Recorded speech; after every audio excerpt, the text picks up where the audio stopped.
Testing, testing.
About one more minute and we'll get going this evening.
Good to go on your side.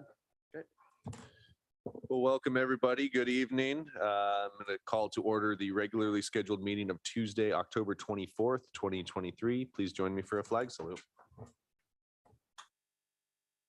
pledge allegiance to the flag of the United States of America and to the republic for which it stands, one nation, under God, indivisible, with liberty and justice for all.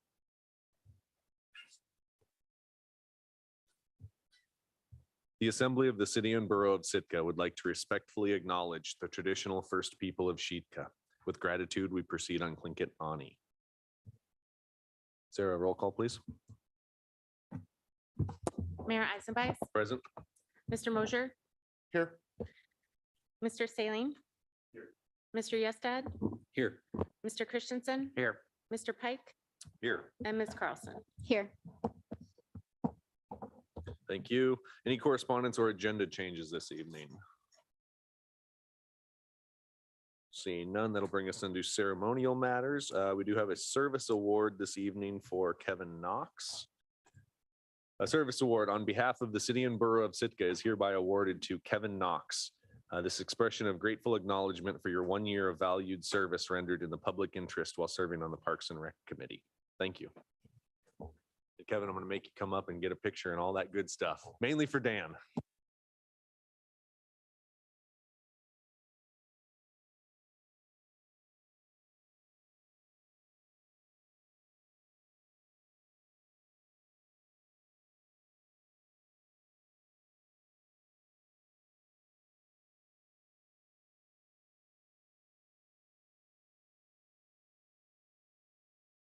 His 1 year is actually bigger than just 1 year, as he is now the Parks and Rec director. So we thank him for moving into that role, but it is just more than that 1 year of service.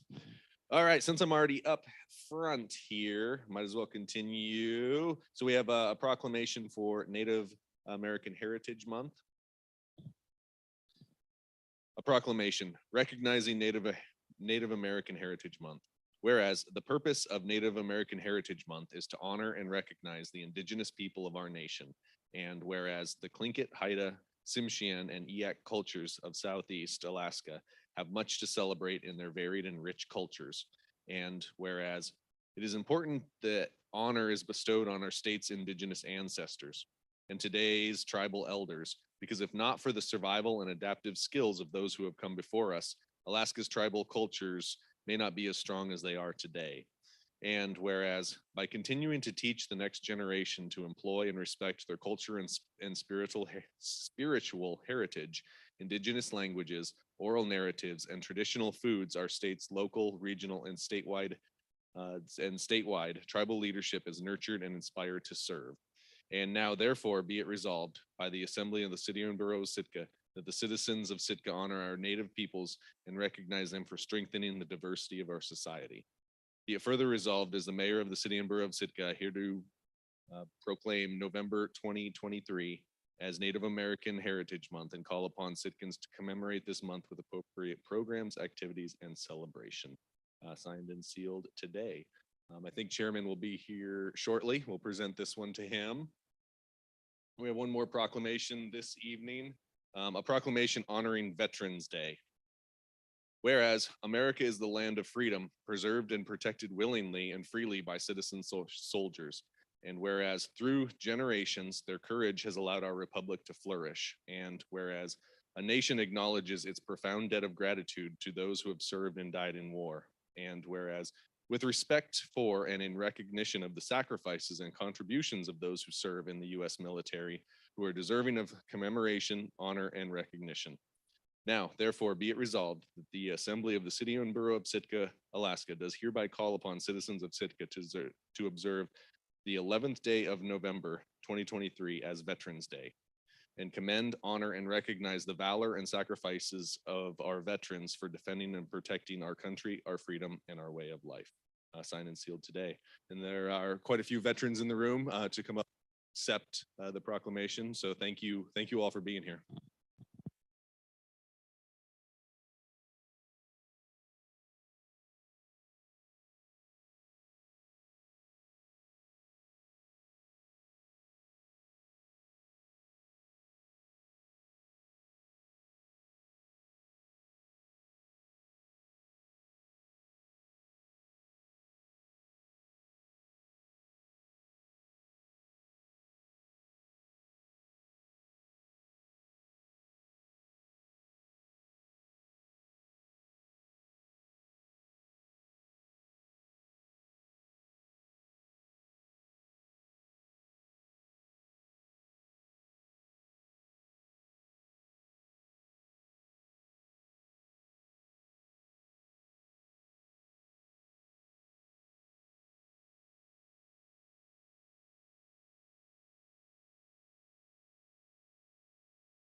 And I know we all love giving speeches. You're welcome to, but I see everybody fleeing right once I grab the microphone. This is a very smart group of veterans we have here today.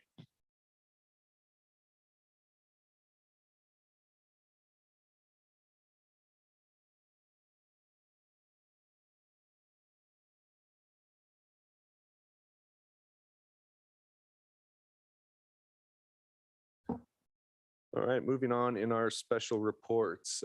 Chairman Widmark has not been able to join us yet, so we'll continue down on special reports.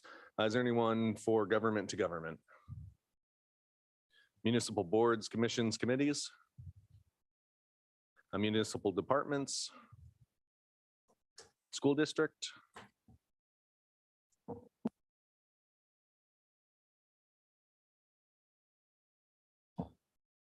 Welcome, good evening.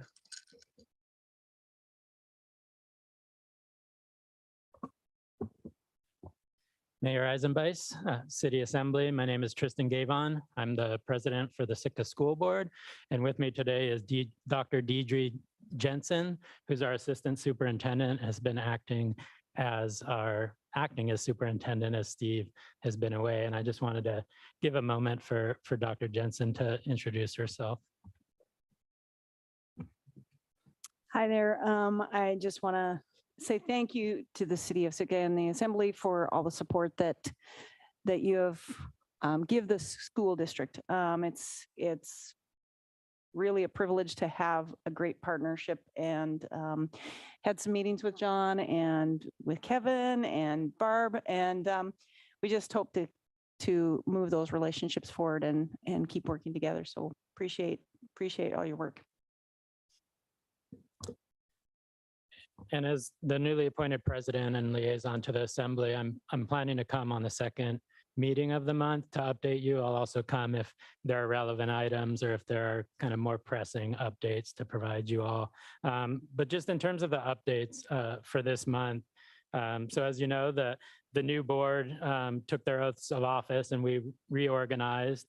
We have Todd Gebler as the vice president, Tom Williams as the clerk, and then Phil Burdick and Steve Morris are the newly elected members to round out the full board of 5.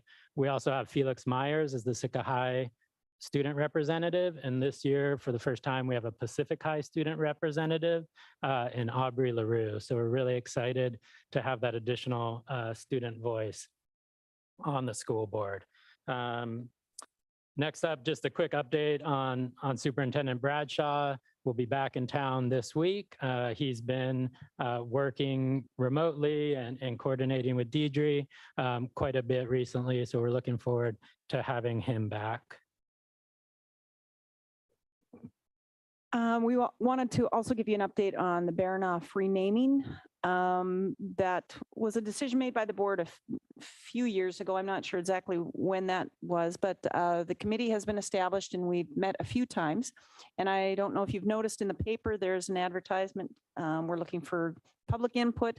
We've got a couple different sessions or a couple different rounds of public input. One is just a brainstorming. So we're just gathering ideas right now. The committee will kind of narrow them down a little bit, and then we'll throw another survey out for people to kind of give their priorities of what they like the best, and then we will present to the board. So we're looking for a number of ways to reach out to people. You can go to the library, you can stop by the school and do it online or by hand. We set up at the C-Mart for a day. There is a QR code that you can do it online. You can go to the district website, and that on the left-hand side, you'll see Baranoff renaming. You've got the board policy, the AR that was written with it, and then a link to the survey and kind of the process that's kind of laid out there, and some different ways that you can take that survey, which is that brainstorming survey. So we'd like everybody to participate and give some input. And just tailing off of that, I also want to recognize and appreciate the work of our former board members, Melanie Board and Blossom Teal Olson, who were quite involved in the process and are continuing to serve on that advisory committee. So I want to thank them for moving this forward. Let's see, next up, just wanted to provide a quick update or a quick overview of our upcoming board agenda that we have next week. 2 items in particular. We're going to be approving the superintendent search contract for the superintendent search. We have 4 great proposals in front of us, so we're looking forward to making that decision and getting the process going in early November. And one of the key kind of features of that process we'd like to see is just a lot of community engagement, a lot of engagement of the public, of students, of staff. And so we're going to be working like the last time we went through a search to have public forums and other ways that the candidates can engage the public. And the second item of interest, we have a motion or an item to approve moving the $132,000 from the FY23 Secure Rural Schools that the Assembly approved for student activities. We have a motion to move that into the student activities account. We were being somewhat cautious because, as you know, when we developed our FY24 budget, we basically zeroed out our fund balance in order to only have to reduce by, I think it was 1.5 full-time positions. But we're about to close our FY23 books, and administration is confident that that money will be there. And so that will be on the agenda there. And I guess lastly, just as the new liaison, I would just like to thank all of you, much like Dr. Jensen. We really appreciate the collaboration and the support of the Assembly and the city staff for the schools. Thinking about the past 2 years and the propositions that have gone forward to help fund student activities, to help fund school facilities, the Assembly funding to the cap and going beyond on those non-instructional contributions. It's just something that's really appreciated, and we look forward to collaborating with you all in the future. I've had the honor and the opportunity to serve in your seats, and so I can understand some of the tough decisions you all have to go through with funding. But from my perspective, and I think a lot of others, and what it shows with your financial support of the schools is that schools, good schools and city infrastructure are really what keeps people and in particular families here in Sitka.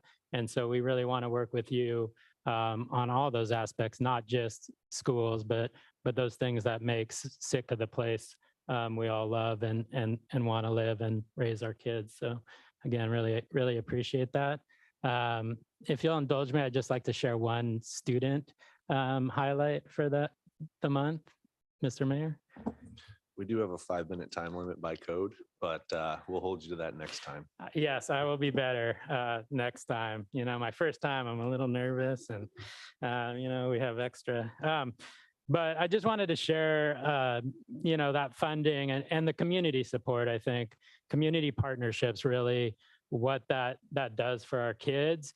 Just recently, just this last weekend, we had a group of students from both Pacific High School and Sitka High School attend the ACES conference in Spokane, Washington. So that is a science conference. And what they presented on was the work they've been doing around STEAM and traditional indigenous knowledge that's been happening in both high schools.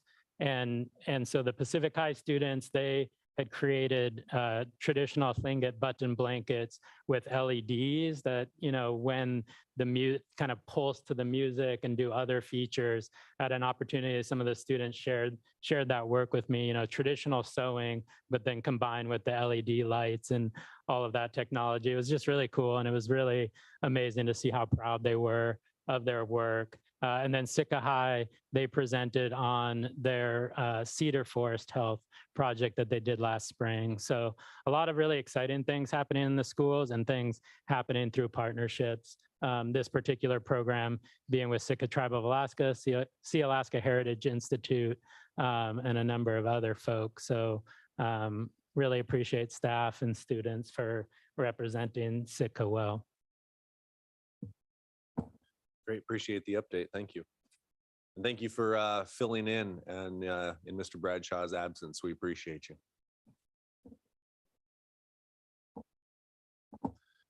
And then finally, under special reports, is there any students and guests for a special report?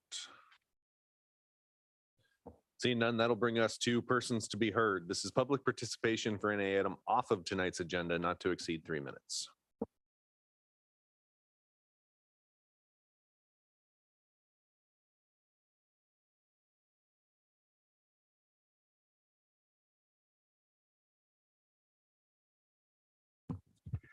Good evening. My name is Richard Ween. It was the 11th month on the 11th day at the 11th hour.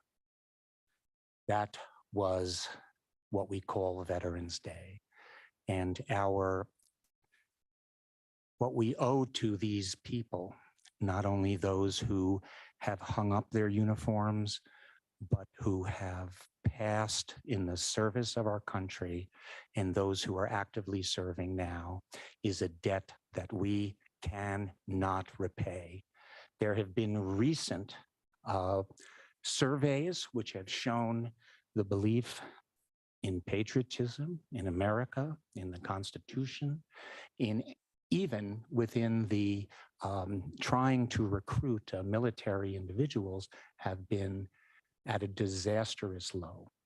And so despite that, I think that we really need to continue the best we can to recognize those who have served.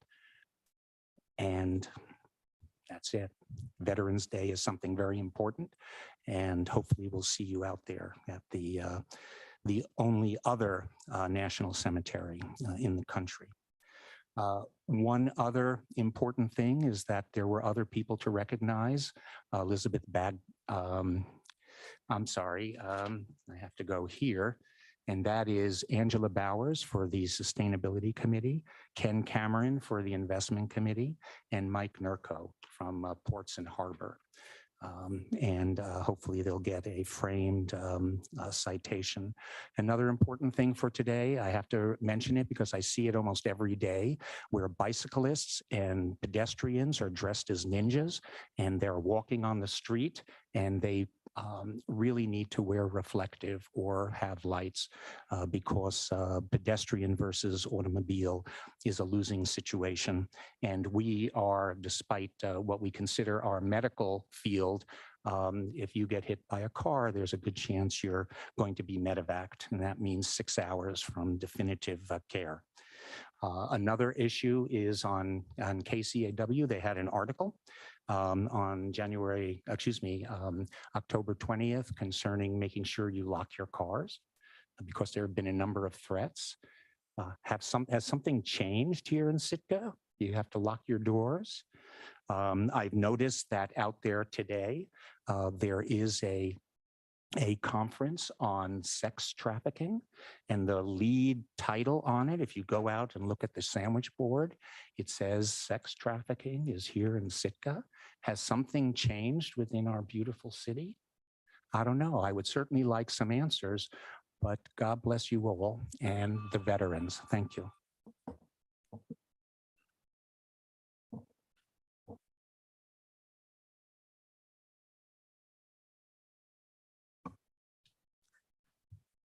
Good evening. My name is Lisa Bush. I'm the Executive Director of the Sitka Sound Science Center, and with me is Board Member Elizabeth Bagley. And just a reminder, the Sitka Sound Science Center, our mission is science research and science education for coastal Alaska. And I'm here tonight to invite you and the community to Sitka Whale Fest, which is coming up next weekend. It's November 3rd to the 5th. And we'd like to encourage people who've never tried Sitka Whale Fest to come this year. Try something new. It's good for your brain, it's good for your heart, and I dare say it's good for your soul. WhaleFest is a community celebration of the marine environment. That's why so many of us live here. And there are tons and tons of activities put on by the Science Center in partnership with the University of Alaska, the Monthly Grind, the library, and many, many local businesses and artists. There's something for everyone. It begins next Thursday night, November 2nd, with Acoustic Fest, which we're doing this year instead of Film Fest, and I'll just let that be a little mystery to you. There is the Artisan Market, whale watching cruises, a trivia contest at the Mean Queen, the Maritime Grind, and the Marine Mingle Saturday night, which is a time to mingle with scientists and ask questions. And there's also the Whale Fest Run. There are adult workshops, which are extremely popular and they're filling up quickly. They include things like a snorkel and sauna workshop, scientific illustration, and there's a cooking and food one as well. The Science Symposium itself is each afternoon, Friday, Saturday, and Sunday. And this is where there are 3 talks each afternoon. Researchers come from around the country to talk to us, not a scientific audience. They're just talking to community members. So they're speaking in relatively plain English. And this year we have Indigenous speakers. There's a talk about the impact of tourism on marine life. There's a talk on what's going on in Sitka Sound, and quite a variety this year. I'm really excited about it. This year also we have a partnership with the library for a program called Tiny Tales. So if parents attending the lectures on Friday or Saturday want to leave their kids at the library to do fun activities, they can come over and hear the talks. And finally, it's funded by a lot of different sources, including Sitka Seafood Market, the North Pacific Research Board, Sandy Kitchlow, Salt Chuck Resources, Grenold and Dorothy Collins, Alaska Airlines, the National Science Foundation, the Southeast Alaska Regional Health Consortium, and Rachel Myron and Steve Lewis. And if you want more information, you can go to sitkawhalefest.org. Thanks so much.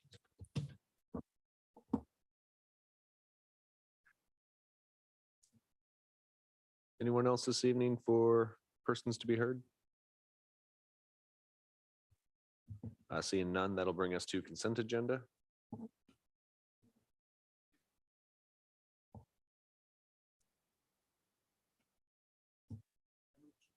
I move to approve the consent agenda consisting of item A, approve the minutes of October 10th Assembly meeting, and item B, approve the new beverage dispensary tourism liquor license application, premises diagram, and restaurant designation permit for Baranoff Lodge LLC DBA 907 Lounge at 404 Sawmill Creek Road. Second. It's been moved and seconded to approve the consent agenda. Is there any public comment?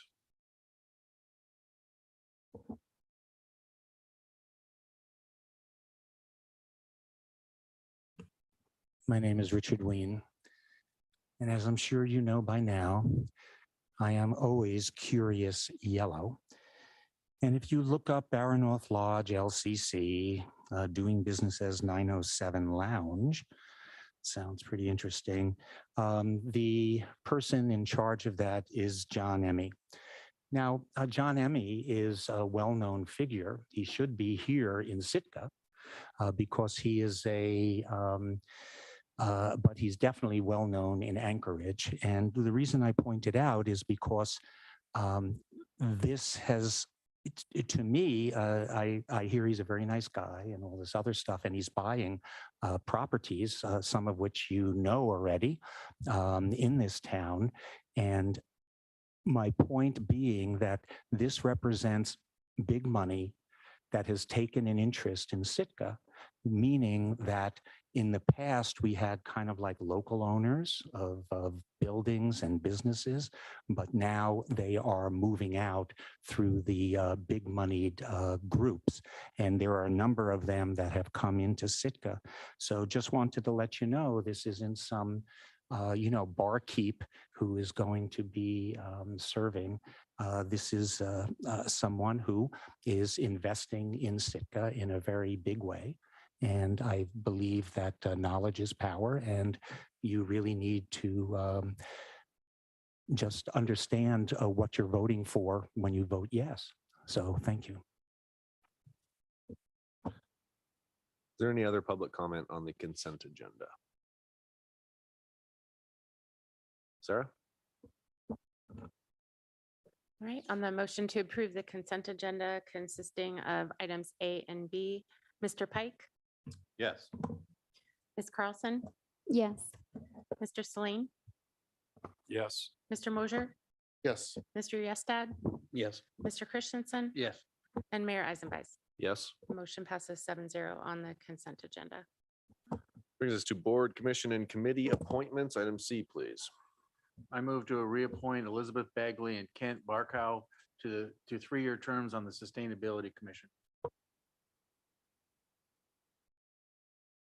Second. It's been moved and seconded to reappoint 2 individuals to the Sustainability Commission. Is there any public comment?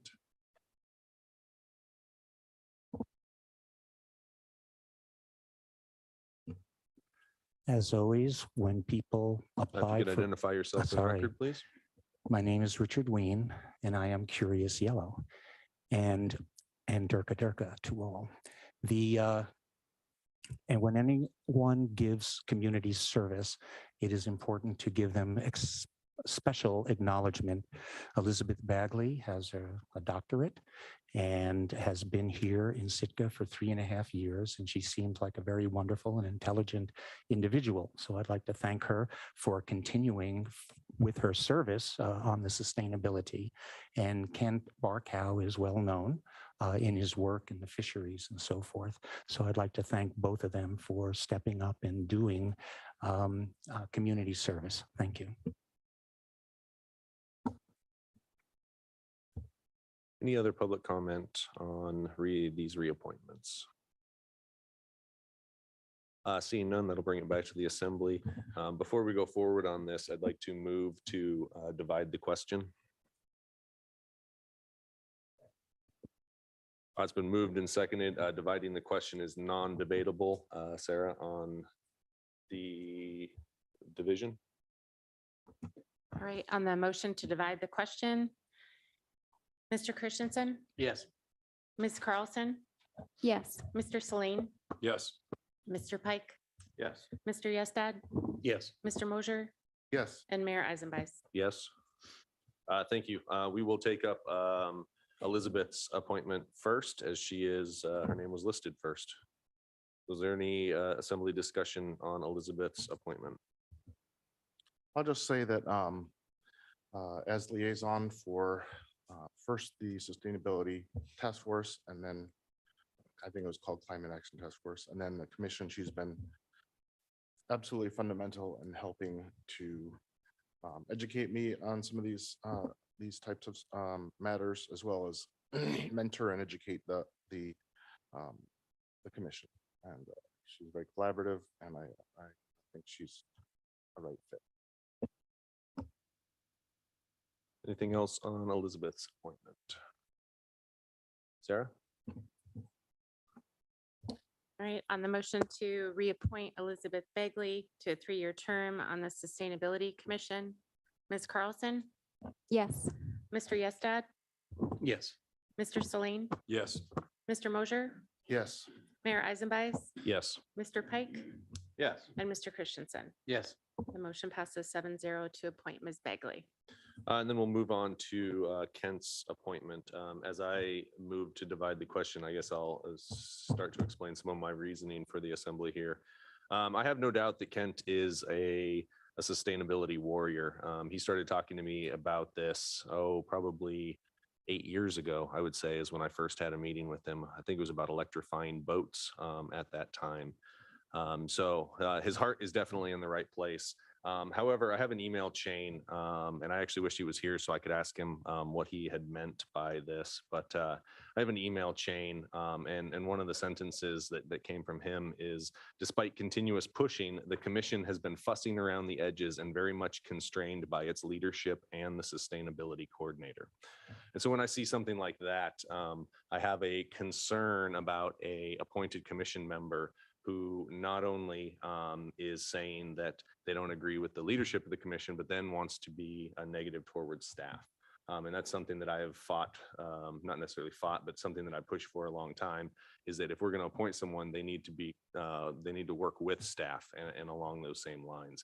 If the commission is not working down the path that Kent desires, then I think there's other groups that he can be a part of. I believe that he is part of Transition Sitka, a group that's been working to the same goals, but through a little bit different means. I also have some concerns about the processes. I believe that there have been some attempts outside of the processes to meet directly with city staff, as opposed to going through the proper channels. And process is very big to me. I'm huge on process. So for those reasons, I will be unable to vote for Kent tonight. Kevin? Thank you, Mr. Mayor. I just want to say I agree 100%. I also want to make it abundantly clear before I go forward, this is not a character assassination. I believe that he's a good man and an honorable man. And he is, like Stephen said, he's a climate warrior. There's no doubt about that. He's a good man. And I've gotten to know him a little bit because, like I said, I have been the sustainability liaison for several years, whether through the task force or the commission. But in the end of the day, I just feel like he's not the right fit. And we need, when we started this movement, having the task force and the commission formed, in my mind, and I am one of the people who helped, there's other people and not just me, but I helped kind of spearhead this. And the reason why is because I do believe that climate change is real and it's something that should be addressed.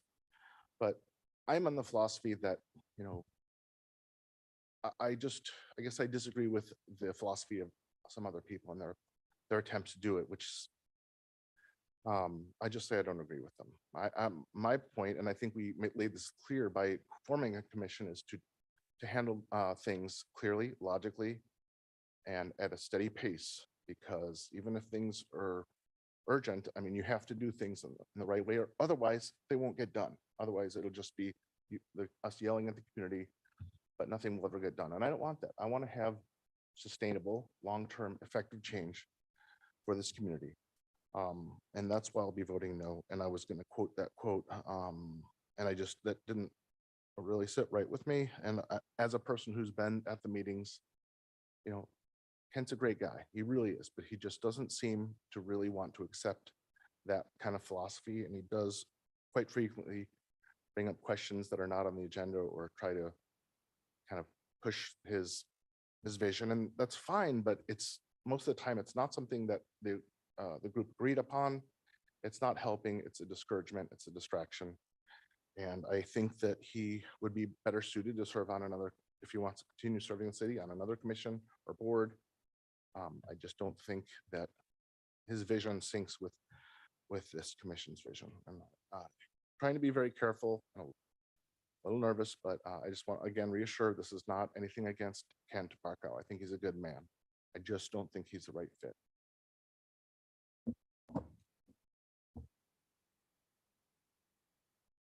Anything else from Tor? Yeah, I understand. And I saw those same emails. We all did. I'm a little nervous though, not nervous, I mean the right word, hesitant to vote no on this without, I doubt he expected this. I mean, these normally are pretty unconscious, that we don't talk about these very often at length. I just thought, what do you guys think about pushing this off for a couple of weeks and letting him be here next time to talk about this? It's just a thought, and it's not, but I mean, he seems to have been, I guess, somewhat confrontational with city staff. Not that that's necessarily a bad thing, but it makes it harder. But like I said, it's just a little bit, I think, say uncomfortable not having him here to speak to this. I guess my personal opinion is to not do that. Normally I would be okay with this kind of thing, but like you, as you even said, he's been confrontational with staff. And that's not helpful. And I've noticed, I've been witness to many meetings where, I've tried to kind of talk to him and reason with him, and we just don't agree. And my plan is to be a part of what the whole commission was formed for. I've seen his actions. They're not terrible or bad. They just don't work and jive with this commission. I've seen it for a long time, and I just don't think him coming will change that, and talking about it, because I've seen this. And so I don't even think I voted for him when we actually made up the composition of the Sustainability Commission in the first place, but it's time for his re-up, and I don't support having it on there. Chris? I guess firstly here to talking about putting it off, I did just look back at his application, and he did check yes that he would like to be present, but he also knew his application was coming forward tonight. So As a point of clarification, that's if we go into executive session to discuss his application. well, if I just read a little bit more, maybe I'd figure that out. But I had heard that there was some contention with Kent on the Sustainability Commission, and something that I don't like is it seemed like he's been trying to go around the commission, and I don't know if undermine is the right word, but going around them and not being one voice. And I know training to be an assembly member, one thing that we've had kind of stressed to us is when a vote is made, it is one voice from this body. And I'm wondering if that's not really happening in his case. So that is concerning to me. And yeah, I'm concerned, so.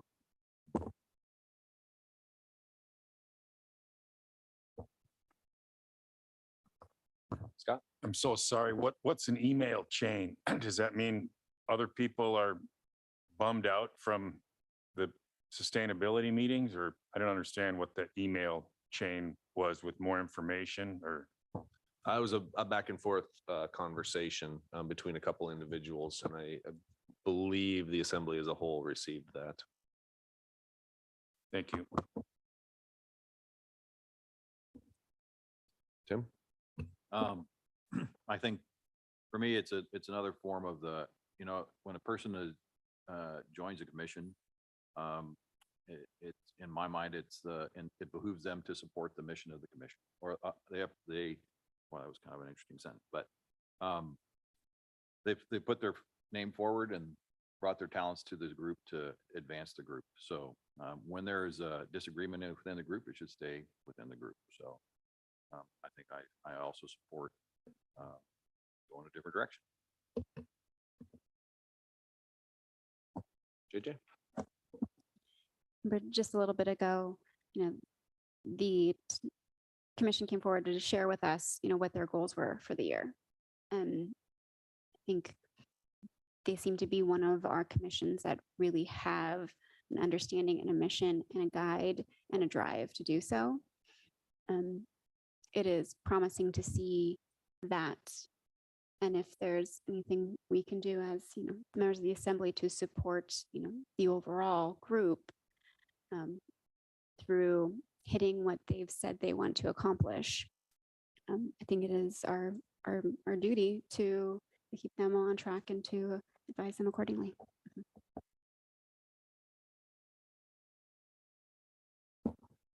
Anything further from the assembly? Sarah, on the appointment of Kent? All right, on the motion to reappoint Kent Barkow to a 3-year term on the Sustainability Commission, Mr. Pike? No. Mr. Mosher? No. Mayor Eisenbais? No. Mr. Selene? Yes. Ms. Carlson? No. Mr. Christensen? No. And Mr. Yestad? No. Okay, the motion fails. 1-6. All right, that'll bring us to unfinished business this evening. Item D, please.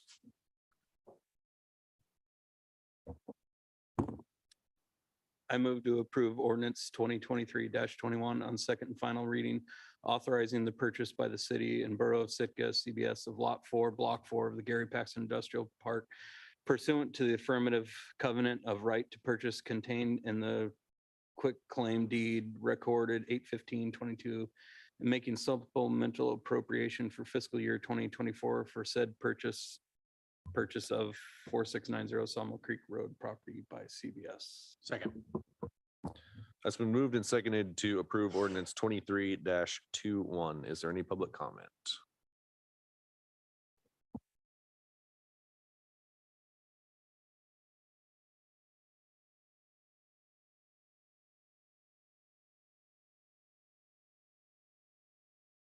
Good evening. My name is Richard Ween, and I am, I guess, always curious yellow, but I guess on this issue, red.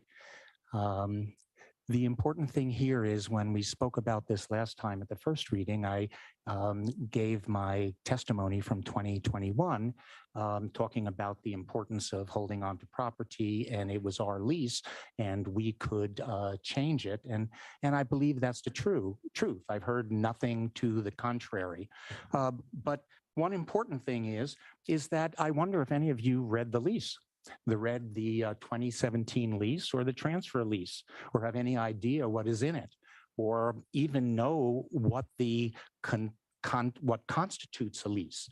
But I won't get into that. But I will tell you that if you are a renter or any type of lease, there's what's called a TI, and that's called tenant improvement clause.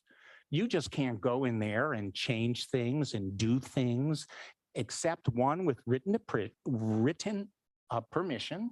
And the other thing is, if you do make a substantial change, then you need agreement of the, in this case, the city, that you will in some way recognize that as compensation. And so here is the lease, and it's section 1.4, disposition of improvements of lessee's personal property following a term lease. What they basically say is that if you don't remove it and return it to the original state, unless you have approval and agreement on its value, you have to remove it or within 30 days. And if you don't, it becomes property of the city. It doesn't say, well, if you put in a bookcase, we'll pay you for your work. This is just standard tenant improvement language. And there was no reason for us to, give them this. This is something that I believe was a mistake. And all of the blathering doesn't make it right. What you should do is maybe go into executive session and discuss how you can prevent this from happening again. And all I can say is you need to pay attention to your leases. They have consequences. This has a $700,000 consequence. I don't care if they put in a boiler. The bottom line is it's valuable property to the city and we need to protect that. It didn't take much of a seer to understand that that land was limited and we needed to keep it within our own. And all I can say is I have a FOIA out for all of the assessments from 2009, 2014, and 2023, of which I will review them. And I advise you to read the lease. Any other public comment on 23-21? Seeing none, back to the assembly for deliberation. Tor? Yeah, I haven't really, same as the last meeting. I think it's going to be useful for the haul out. And like say, I know I've been talking a lot about transformers lately and they're not available. And so having some of the electrical equipment there is going to be nice. So as last time, I have no reason I think we should continue with this. Chris? I'm still 100% for this. But personally, I have taken some heat over this. And I wanted to research it a little bit and learn from it. I may have not made the final decision at this table, but I did at the GPIP table. And I kind of had to start recollecting what had happened there. And yeah, I remember when this came across my table, I didn't feel overly great about it. But at the time, I felt like they had met all their contractual obligations. And in the end, we had first right of refusal. I saw this potential outcome as a possibility, but there was nothing saying that it was going to happen and that their intentions weren't what they were saying that they were going to be. So as a GPIP member, I moved it on. And the one thing that the GPIP board has kind of our philosophy for quite some time now is to find good businesses to buy the land out at the Gary Paxton Industrial Park that will create jobs and create commerce. And that is what the board saw when we first started the lease and put in that clause that there was a purchase in the end. You know, businesses change. You know, mine is right now, and it's very similar to what Northline and SIAC had, is Mother Nature changed us. And in the end, they decided that, you know, Sitka wasn't the place for them. And we were smart enough, at least, to put in that we had first right of refusal. Am I still really happy with the overall numbers? No, I'm not. You know, I don't think we got our absolute best deal, but I don't think it's been bad either, because we did get the building for free. We had a lot of free rent during our dam expansion. So as much as this may be somewhat of a loss in some's eyes, I don't view it as a full loss. This has still been a good building for us. This is a good investment for us. So we can cry about the past, but I think as long as maybe at least I have learned a little something, and maybe I'll look at things a little different in the future. There's no reason not to do this, but yeah, that's my 2 bit.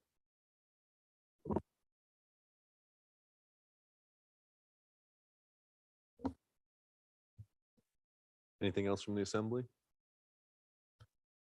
I'll just say that I guess I would agree with the previous speaker that this holds value to the municipality.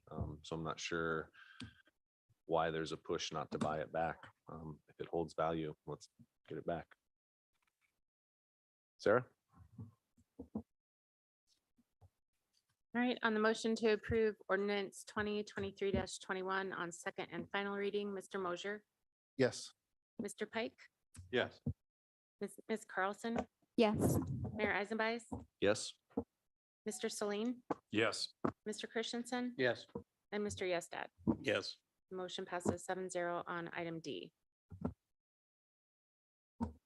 There may be some extensive debate on this next one, so it's been requested to take a break before new business. So we'll take a brief break, and please be seated when you're ready to continue, Assembly.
Just pausing for one more member to make it back and then we'll get going.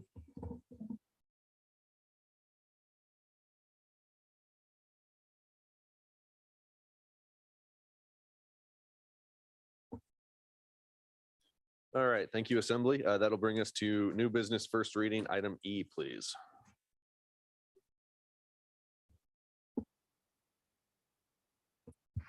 I approve ordinance 2023-22 on first reading, making supplemental appropriations for fiscal year 2024 residential utility account credits. Second. Has been moved and seconded. Do any of the sponsors have a brief introduction? You're looking at me. Yeah, this is something that I'd actually been thinking about ever since really running for assembly seat. And then after I got elected, you know, I had a lot of people always asking me, well, what do we get to see? What's our benefit of tourism? And, you know, there are lots.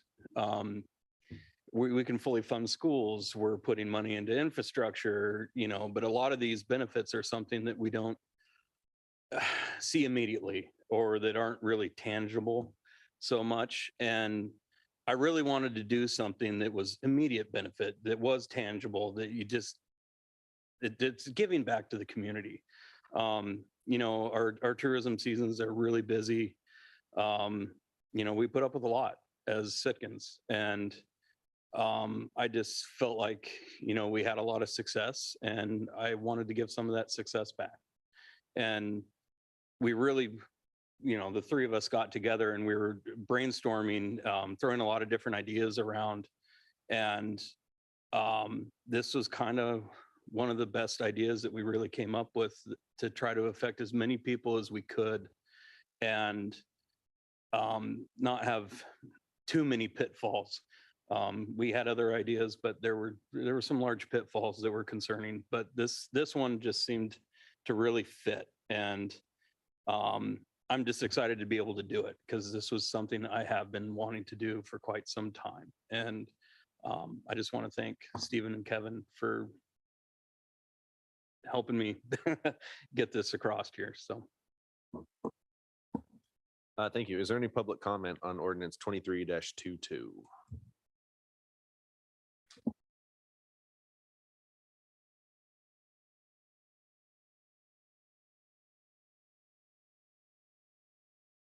Good evening. My name is Richard Ween.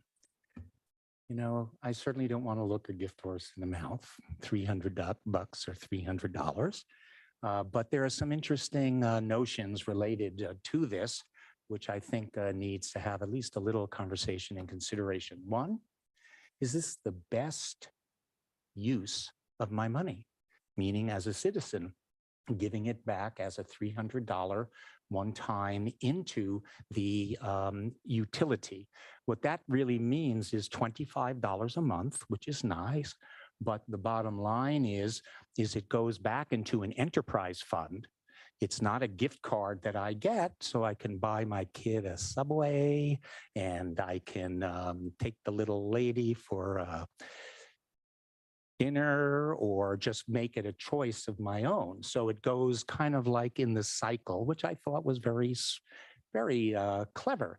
And but the bottom line, there are so many things that we have to do, and this will cost $1 million.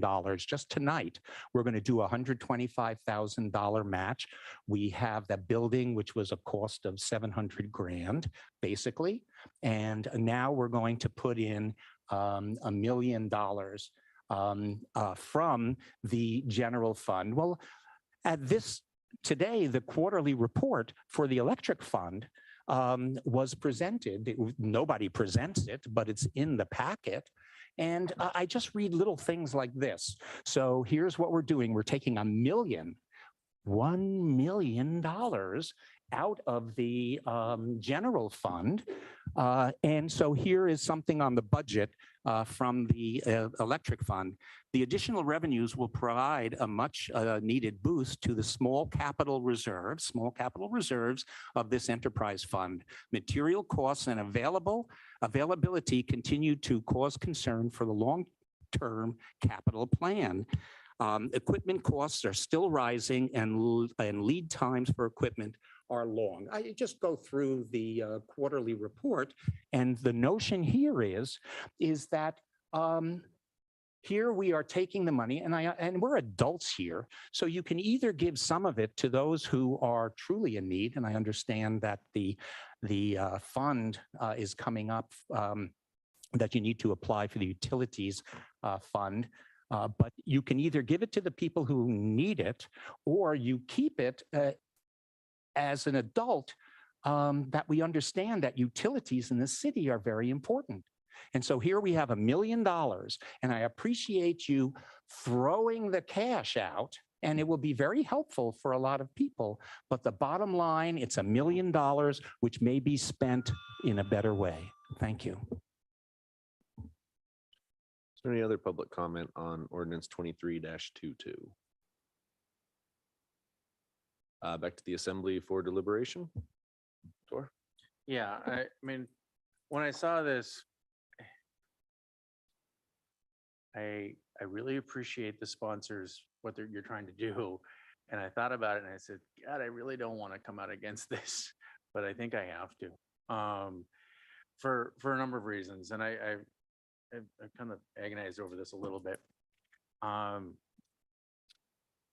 in no particular order, if we're going to do something like this, I would much, I thought about it. The $300 would be nice for me, but that's it. But there's a lot of people who really need help, and I came up with a utility subsidization fund that, and I would rather see that expanded, and maybe the threshold for being able to get it go up, so that the people who need it, I mean, right now, what's that? Sorry, no, it's okay. I'm not. Right. I mean, more of the people who really need it would get it. And not, I mean, honestly, I don't need it. It'd be nice, but it's not going to make or break me. But there's people who getting help on their utilities, it will make or break. And expanding that program, if I would find a better use. We could also do something like if we wanted to help with utilities, pay off the crusher that we got for the solid waste fund. And then we would have the economic development fund be healthy again.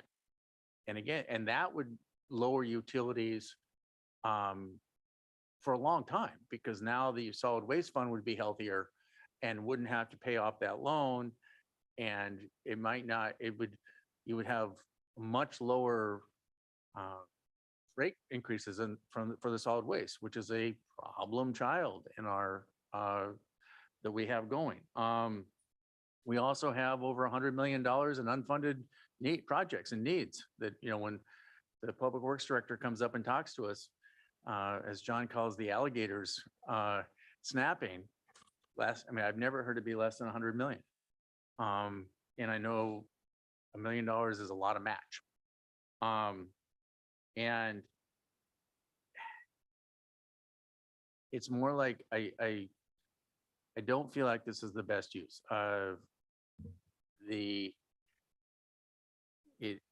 I understand why, but it kind of reminded me of when Dunleavy had the maximum permanent fund dividend but they weren't paying for the schools. It's like a payoff a little bit. I mean, I understand why we want to make people feel like they're getting something for that money. But I think if we say that we increase the utility subsidization fund, or we made it the solid waste fund healthier or something like that, people understand that. People are smart. And like I said, I thought seriously about saying, let's just let everybody have a nice Christmas present and not say anything, but I just couldn't do that. I just don't think this is the best use. And I'm sorry for not, I felt the goal of this was obvious and good, and I feel bad about not supporting it. So, but I just don't feel it's the best use. Well, you don't have to feel bad. I mean, I completely understand and respect your side, your opinions on that. They're very valid, you know, this, I don't think the sponsors, Stephen and myself and Chris are out thinking this is the best thing for everyone, like 100%. It was an attempt, our best attempt at trying to, as Chris said, give back to the community. Um, I've I've had not many comments on this from the public since it got on the paper. I've had some people who said they really appreciate it, and some people said something like something to the, like a friend of mine said something to the effect of tour. Maybe we should put it into the fund to help those, you know, who need the subsidization. There's arguments on both sides. I'm in the mind, and I get $1 million is a lot of money. It's nothing to shake a stick at. And a lot of these counter arguments are actually very valid. You know, there's no actual perfect solution. In my mind, this is a one-time thing. We do this one time, and it's a way to say, and I get it. A lot of people understand that we're benefiting greatly. We've been able to add some positions, fund the schools, and start contributing back to the infrastructure sinking fund. These are huge, amazing things. But then there's, you know, some people who maybe don't see that, and or they are really frustrated because of the way it was downtown. I mean, I'm hoping there's going to be some improvement with dispersion, but I was very frustrated. I work downtown. It's miserable. And so this was an attempt to just basically to say thank you for putting up with this. $300 is not going to save the world, but I think I kind of agree with the thought personally of doing this to everyone that we can, you know, private utility accounts, because this is a way to give, because everyone was affected. I'm in the mind of passing it this year, and maybe next year we, you know, if we want to do something like after we've funded everything and put some money into the infrastructure sinking fund, maybe looking at an approach to possibly increase the utility subsidization program, but it would have to be done in a sustainable way. But my position is I would like to pass it. I think that would be very helpful to people, but I do understand and respect all opinions on this. JJ? In our strategic plan, quality of life is our first item. Action 1.3 is identify opportunities to relieve the burden of utility costs. This is a pretty direct way to do that. And if that is, you know, a one-time thing, perhaps that doesn't match action 3, which is sustainability. You know, do things perpetually in the long term, whereas like, you know, paying off some of our bigger equipment or, you know, doing more for the subsidy fund would also hit that sustainability fact in our sheet. So there's going to be some good debate here tonight, and how to best do this item in our strategic plan, but in a way that doesn't just help us today, can help us in the future too. I've got some questions after this discussion if our finance director wants to come up, or how do we best go about that, Stephen? You're always welcome to ask someone. If you want to hear the discussion first and then ask your questions, that's fine as well. Yep, let's do it that way. Okay. There's a lot of potential to help people, you know, this month or, you know, this year. I just got my utility bill in the mail and it was $310. So if I don't, you know, put up holiday lights, that'll cover my whole month of December. And I can use that $300 to buy some protein. I don't know. It could be really beneficial to me. I'm going to need to hear some more discussion about it. Tim? Yeah, I mean, I think I had very similar thoughts to Tor, and as well as understand why we ended up where we are. And I guess, you know, in the short term, which is where we are right now, I like this idea. But I think long term, what we need to do is get information from the staff about how to reduce. If we take the similar amount of money and put this into utilities, how are we going to do this in a sustainable long term way? Similar to what Tor was talking about. how can we put it in so that it pays dividends long-term as opposed to just a one-time thing?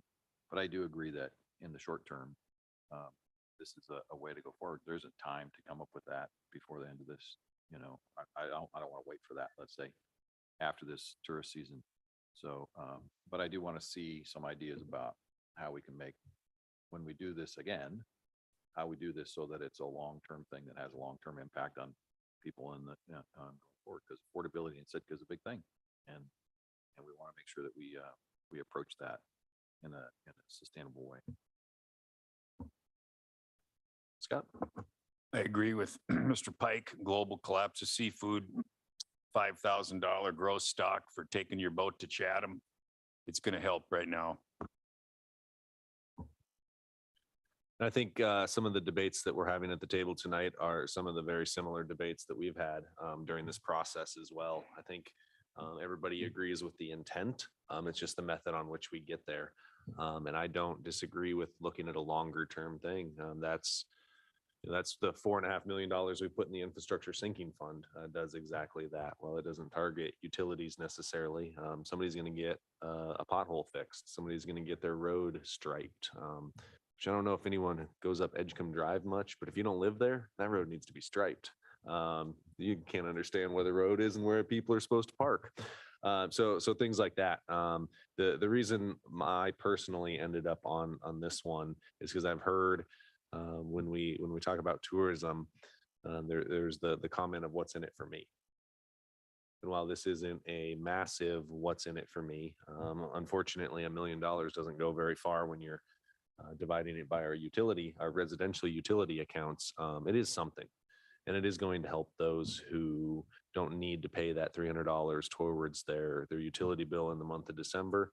And at that point, if they want to go out and frequent a local business, they're welcome to with that extra cash. If they want to get a Christmas present for their kid, you know, that the money that you don't have to pay in becomes yours to freely spend as needed. So I don't disagree with any of the conversation tonight. I'd be happy to have conversations in between now and second reading on perhaps tweaking it to see if there are short-term effect things that we can do. I was really focused on a very immediate effect. And that's why we ended up with this route as opposed to, there was an email today received that says we should pay off $1 million of our Blue Lake bond debt. I don't disagree with that either. That's going to help my kid because he'll be paying for that Blue Lake Dam debt undoubtedly. But this was just the way to get an immediate effect onto our citizens who, whether you benefited or you were negatively impacted by tourism, everybody had some sort of impact this summer. I don't think there's a single person in town that can say they didn't have an impact as a result of this. So this is just a little bit that we can do with some of the extra money that we brought in. Also, due to John and Melissa's extremely conservative budgeting is another reason that this is here, not just extra sales tax revenue, but some good budgeting that allowed us to be in this spot as well. So thank you both on that. Tor? Quick thing.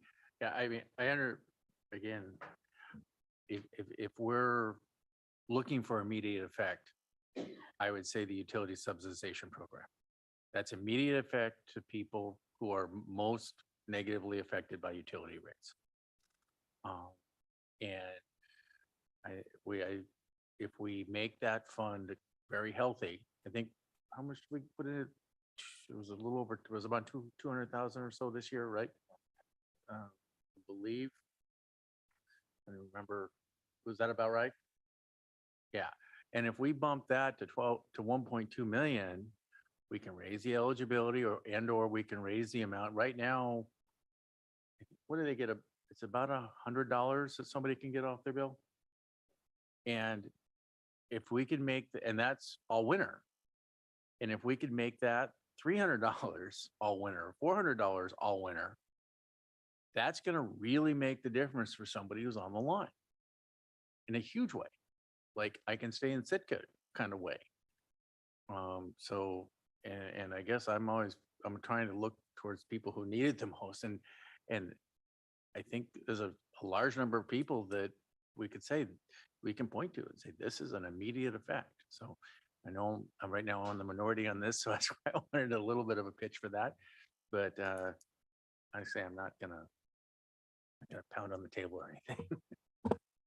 And Tori, you reminded me of the one thing that I was told I absolutely had to state tonight, and that's anybody who receives this utility subsidization that or credit, if they feel that they don't need it themselves, you can donate to the utility subsidization fund and put that $300 back into those people. So that is an option for those who receive this that are that feel they do not need it and would like to pass that on to someone who does. Kevin? I'll just say my final comment, and I believe JJ has some questions, but I understand my hesitancy about trying to do an immediate change from this of this to like increasing the utility subsidization program is that having that is not sustainable. And if we ever do something like that, we increase, I want it to be more, I wanted to make sure that we're saying, hey, this is going to happen. We can do that into perpetuity. This is what I kind of propose is that we pass this tonight, think on it, and it'll go into the paper again and get more coverage and people listen to the meeting. And then we might get a little more feedback from the public and give us a little more time. And then I do like the thought of passing it eventually, second reading, and then looking for something for next year that's maybe a little more tweaked or something more comprehensive or that works. That's it for me. JJ, you had some further questions? Yes, Melissa, Finance Director, can you come forward? Please? Mhm. Thank you, Melissa.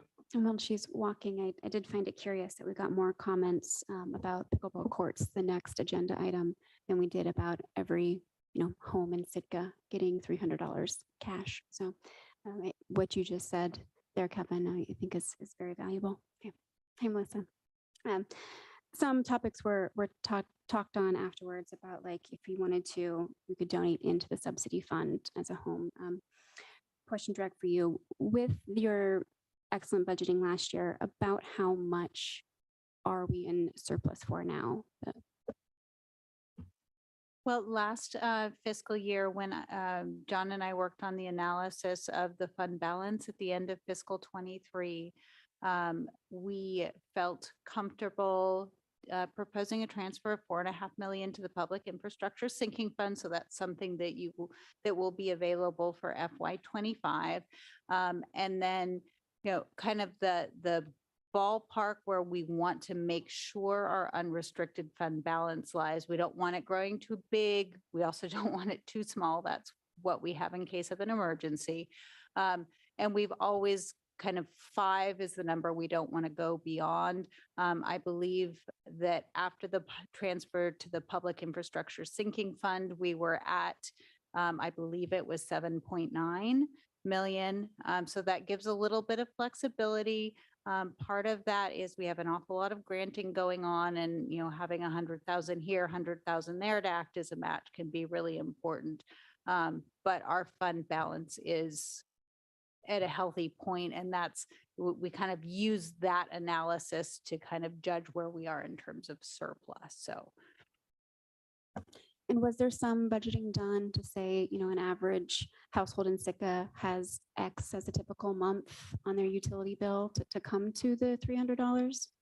Well, one interesting, we didn't look at that. We've looked at, we have metrics. And one of the things I looked at was the sample bill that I kind of put together for the assembly during the budget process. And one of the kind of interesting things I found was the annual, and actually I have this taped on my computer monitor at my desk, so I see it all the time. And the annual increase that the rate increases that we had to pass for fiscal 24 totaled for an average electric heat home. The increases totaled $310. So that doesn't directly answer your question, but that was the impact of the annual increases for this year. And that matters greatly because we at this table and decided we were going to increase it to keep up with interest, but perhaps we can look at this a different way tonight and see that as an offset of our increases that we looked at. Okay. That we decided on. Has anything like this been done in the past in Sitka? I would say a little bit of the reverse has been done where when we were first dealing with COVID, we actually did not increase to the seasonal rates. We delayed that. So not exactly the same. But we've, in a way, addressed some sort of subsidies for people. And the Mhm. other thing that Mhm. we have done with the general fund was when the bond debt service for Blue Lake first kicked in and we had more significant increases to kind of smooth those increases, there was a significant subsidy from the general fund to the electric fund. Thank you, Melissa. That's really helpful. Mhm. Any other questions, Chris? Yeah, this section might be for you, Melissa or John. I'm not sure who would be best for. Is there a mechanism that we could use for people who might want to donate their $300 to the utility subsidy fund?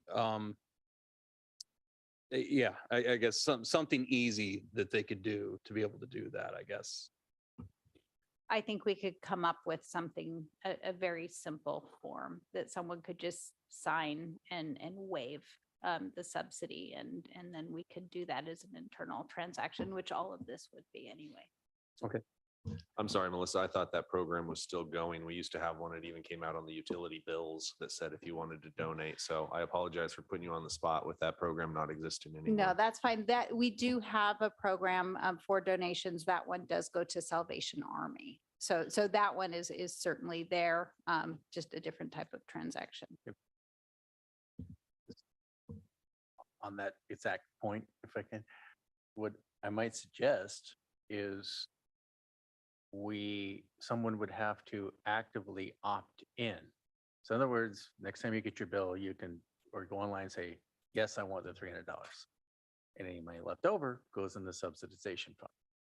Because I think you'd be much more, if somebody has to say, yes, I want that $300, that helps me.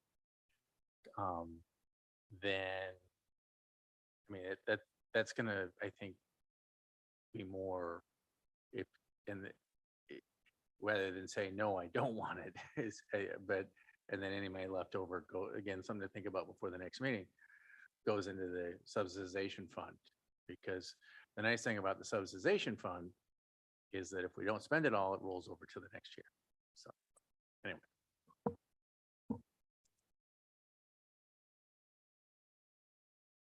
Anything further from the assembly this evening? JJ, please. So I think what Tor said, it'd be more of like a rebate than a subsidy is what I'm hearing. Or perhaps, since we're throwing out options on how to update this, a half, take 150 or take some amount. And if you do need to opt into it, that could be the same form to say, or allocate this amount into the subsidy fund. Or, I don't know, I think we're getting off the topic to a certain degree here. And what we're voting out tonight is, as it stands, is it a yes or no? You can always say it's a yes with questions, or it's a no with questions. I think I'm at that point, ready to vote. All I can say to that is we were very conscientious of staff time and any potential repercussions for those who didn't check their mail in a timely manner, or anything like that. So this was the least burdensome on staff as well. Anything further from the assembly? Sarah? All right, on the motion to approve ordinance 2023-22 on first reading, Mayor Eisenbais, Yes. Mr. Christensen, No. Mr. Yestad, Yes. Mr. Mosier, Yes. Mr. Celine, Yes. Ms. Carlson, Yes. and Mr. Pike. Yes. The motion passes 6-1 on first reading for item E. Bring us to item F, please.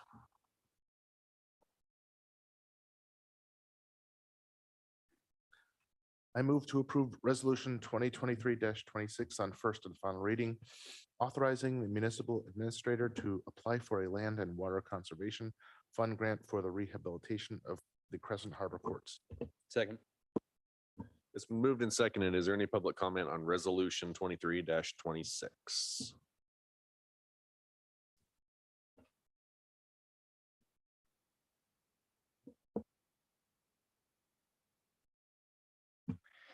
Good evening. My name is Richard Ween. This is an interesting grant for the tennis court, which could also be a pickleball court and other kinds of things, though I do prefer dill if we're going to go pickle.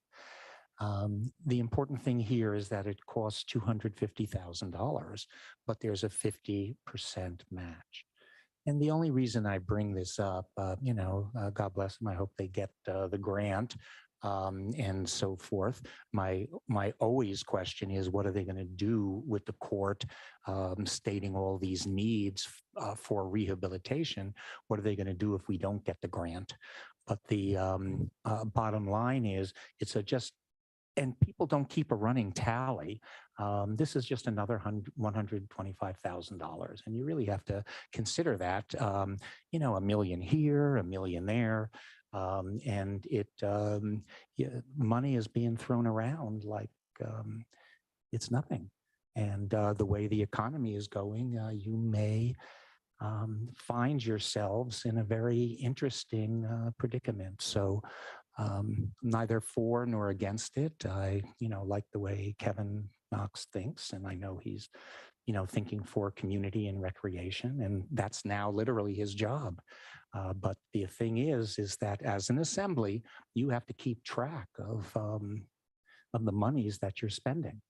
And, $1 million is a lot, and so is 125,000. So I know you're going to vote yes. So. Is there any other public comment? Thank you. My name's Lisa Bush. I'm the executive director of the Sitka Sound Science Center, and we're neighbors to this project. And I want to say I'm in support of it, especially the bathrooms part. We have been so excited to have the playground in our neighborhood. It's just such a great, enormous community asset. We always see children there and their families. It's really great to see. But the absence of bathrooms has put a huge burden on our organization, especially with all the tourists. But the kids, come to the Science Center to go to the bathroom. And we're a 1920 era building. And we were really grateful for the COVID grant we got for the bathrooms, which was wonderful. But anyway, we see this as a community-led project, and there will be lots of in-kind support, just the way there was with the playground. And it really engaged the community in recreation and outdoor activities in a way that I think is really special and unique to our community. So I support the project. Thanks.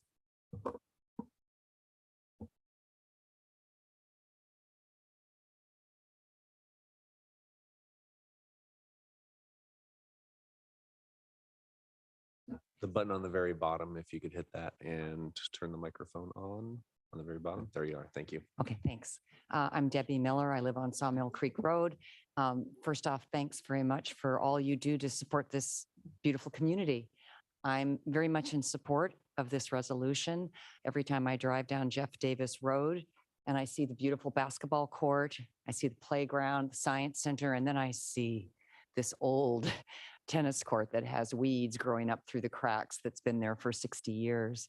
And I think it would behoove the city to go ahead and apply for the grant for $125,000. Brant Brantman has spent a considerable amount of time looking into costs and all that's needed to make this court be a great recreational site for tennis players and pickleball players. We've got a lot of pickleball players. I formerly lived in Fairbanks and was a high school tennis coach for 10 years for West Valley High School. And I've always thought that there should be youth programs here for tennis in the summer. It's a great sport that you can play for life, like pickleball. And kids need a lot of choices in the summer for activities. So this is something that would be great for Sitka to have at least one great new tennis court resurfaced And then to have the pickleball, the multi-use approach is wonderful for those that might want to play badminton or pickleball or tennis. And in Fairbanks, we had old courts. They got resurfaced, and you wouldn't believe the number of people that came out of the closet that really wanted to play tennis but couldn't because the court was in such disrepair. So all for it, and thanks for taking the time to write the grant and to work with Brant to get this off the ground. Thanks.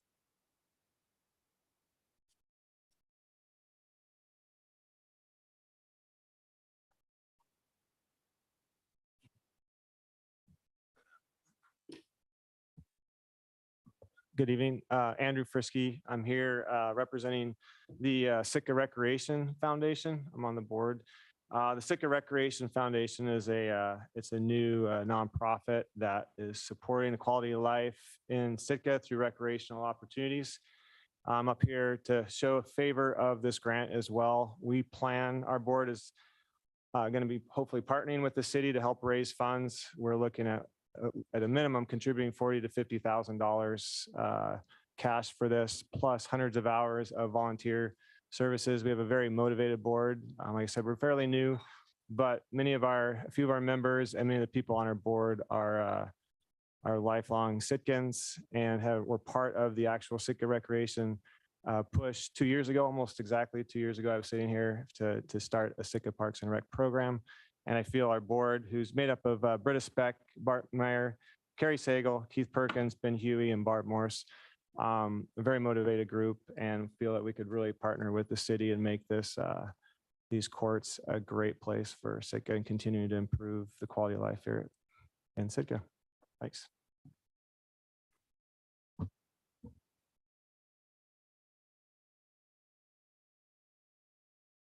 Anyone else this evening on the resolution? Not seeing none, we'll bring it back to the assembly.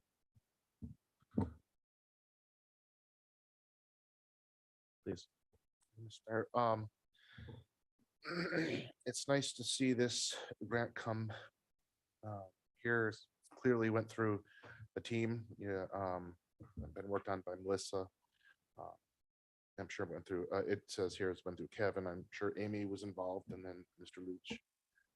So it's clearly been vetted, and I'm just absolutely thrilled to see this. We did get an email that somebody did from Mr. Brent,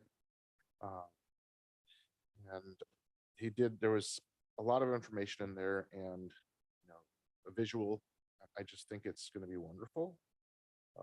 And the thing is, there's a lot of community buy-in, volunteer, financial, as we've even just heard. There is a $125,000 match, but based what I've learned being on the assembly is that public recreation for young and old is very, very important to this community. I think it's a worthwhile investment. And Kevin Knox, my apologies. Apparently I don't know how to read. Would you like to come up this evening to present any ideas towards your resolution here? Good evening, Assembly members. Kevin Knox, Parks and Recreation Coordinator. So different view of sitting here, but I'm very happy to be sitting here in front of you. I'll just give you a couple of top line pieces with this. You heard the background on it. The courts and some of the Crescent Harbor parklands were originally created by a land and water conservation grant back in 1972. Since 2007, this has been on our city's deferred maintenance list, these courts in themselves. So they've been long overdue for some revitalization or an upgrade. Over the past several years, there's been small attempts to try to secure some funding, but nothing that has remained within the budget or been successful. So this is an excellent opportunity. Alaska has a statewide comprehensive outdoor recreation plan that includes a goal of expanding options for in-town activities. And the Land and Water Conservation Grant actually uses this document as a guiding document. And this particular project fits right within that, in one of those strategies. One of the other pieces that I wanted to highlight with the land and water conservation grants and our history with them, we've done 7 different projects with LWCF and in 4 different locations, and we've never had a problem coming up with the matching funds. And some of those grants were much larger than this, and they are always a 50-50 match. This particular funding round is being capped at $250,000 for the total project costs. So that means that that's where we're coming up with this 125 and 125. The matter of the fact that the match is coming out of the general fund is just, that's our conservative method of accounting for this. If in fact there were no funds and no in-kind contributions put forward to this, we would have the backing to be able to meet the match requirements.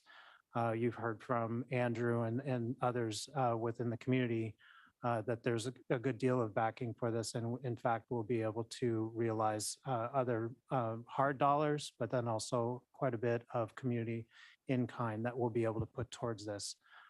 In our initial conversations internally, we're talking about, of that $125,000 match, 62,000 and a half being the response or the responsibility of the community, and another 62 and a half to the city.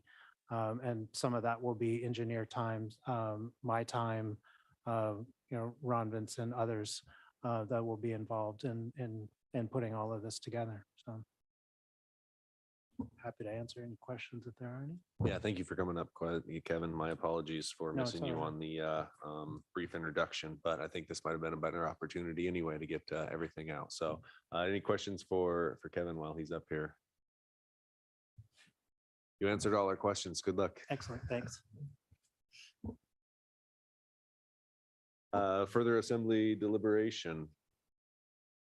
Chris? I really don't have too much more. I mean, Kevin really stated a lot of what I was going to comment on. I do think there will be a lot of community support behind this.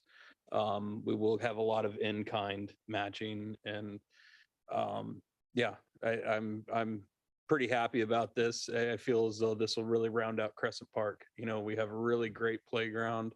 The basketball courts look amazing, and I think this will really round it out. And bathroom down there will be huge, especially next to the playground. So I'm definitely in support.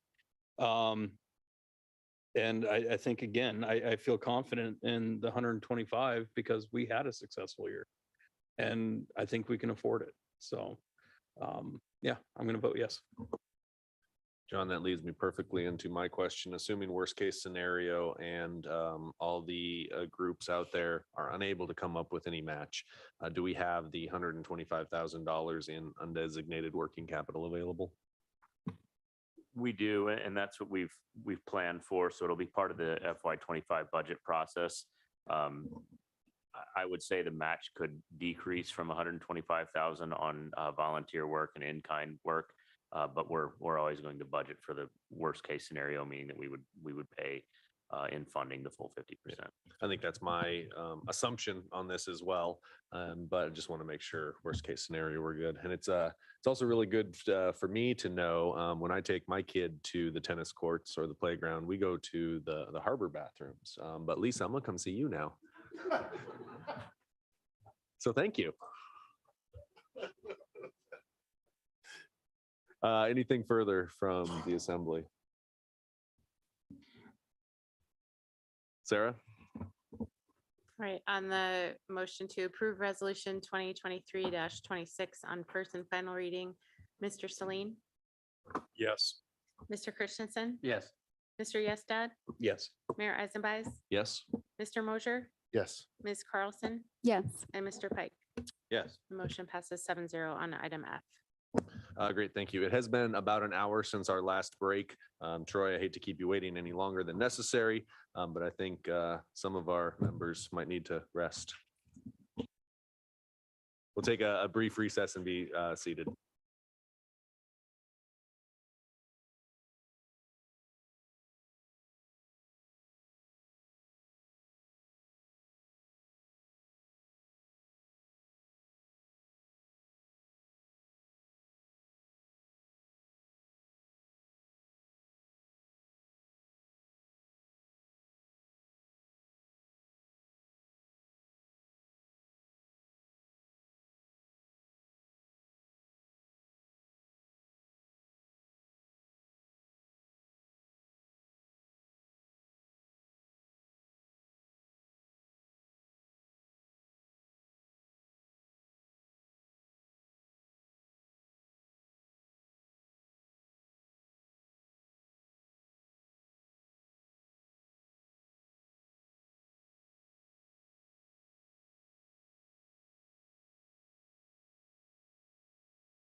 All right, the assembly is seated, so we will go ahead and jump back into our agenda this evening. So item G is a presentation from the state of Alaska.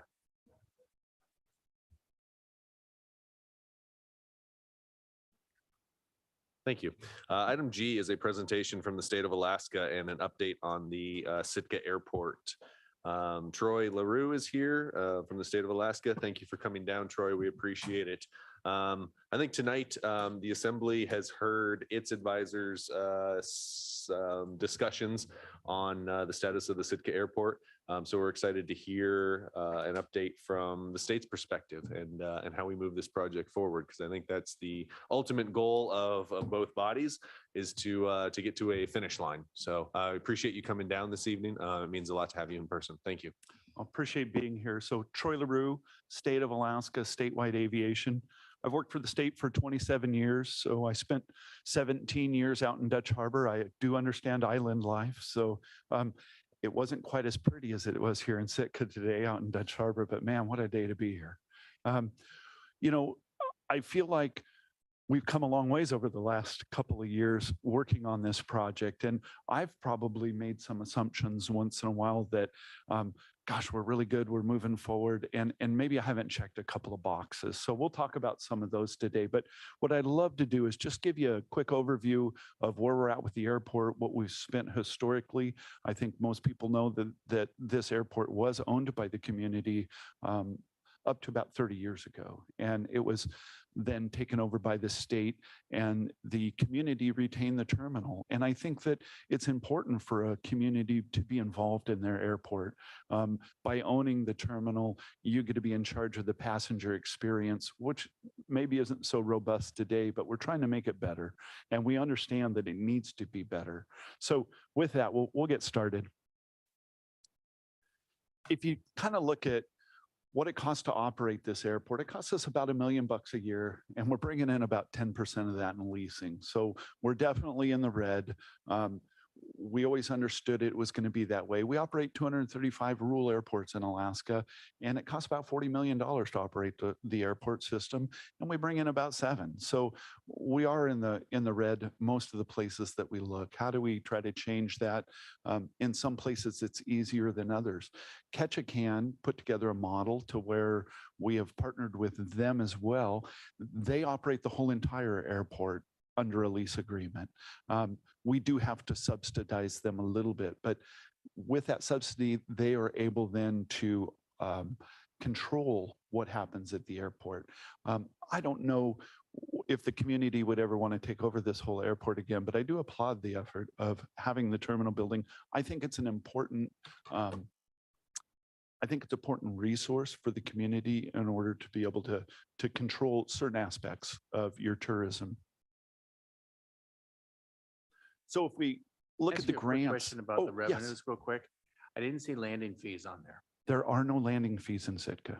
So the only revenue that we generate right now is off of lease agreements at the airport. So and some tie down fees. We're not charging transient aircraft right now, and we are not charging landing fees.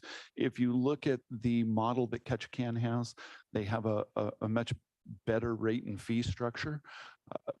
They were able to sell that to their community. The only airport right now in the rural aviation system that currently charges landing fees is Sandpoint. In the rural system at Sandpoint, yeah, we had returned the certificate for that airport, the 139 certificate at one point in time. They wanted it back, and they wanted aircraft rescue firefighters there, and they wanted the ability to have larger aircraft. And they said, hey, we'll let you establish a higher rate and fee structure in order to do that. We're still way in the red in Sandpoint, but they do participate. So if we look historically at the grants, we've spent about pretty close to 80 million. We have just a little over 4 million that are still open, and then we have more grants that are coming towards Sitka. Some of the upcoming grants that we're looking at is going to be to develop your GA apron and to replace quite a bit of equipment. when we first started standing up this terminal project, we kind of thought we were going to drop off a sack of cash on your doorstep. You were going to receive the grant, and we were just going to help. As it turns out, and that was our intention. As it turns out, as we approached the FAA and said, how do we accomplish this? They said, no, you can't do that. And I said, well, wait a minute, we have this co-sponsorship agreement. And they said, yeah, no, that's not worth the paper it's written on. So we had to go through the painstaking process of coming up with another co-sponsorship agreement that FAA would agree to. The only way that they would allow us the only way they'd allow you to accept the grant is if you were actually the airport sponsor. So they said, no, you guys aren't going to get out of the accounting process, and you're going to have to be involved all the way through the project. So that's an administrative burden to the state that we weren't aware of at first. So it was kind of a surprise to John Leach when I said, oh, by the way, we're taking 7% of your project so that we can help administer it. It wasn't very popular, but as we talked to the FAA, they said, hey, we'll make you whole again. We'll get you that 7% back. So the idea was to take 7% of the contingency money if we had a cost overrun on the first grant, and then reimburse it with the second one. Since then, the FAA has said, hey, if you'll apply for that 7% through the NOFO by October 16th, we're going to try really hard to give it back to you in that direction. So we did execute that grant, and we're very optimistic that we're going to get there. When we started these conversations 2 years ago, we were talking about an $8.5 million project, and now we're talking about a $35 million project. So it's definitely ramped up a bit.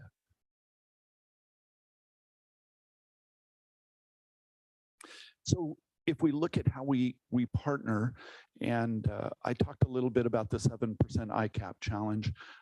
Other challenges that we have is we realized that we're about ready to run out of terms on our lease. And the lease that was inked 30 years ago is not a lease that the FAA is going to accept today. So they said, hey, you need to get current. You need to look at an ACDBE program. And by the way, there's no concessions in your current lease.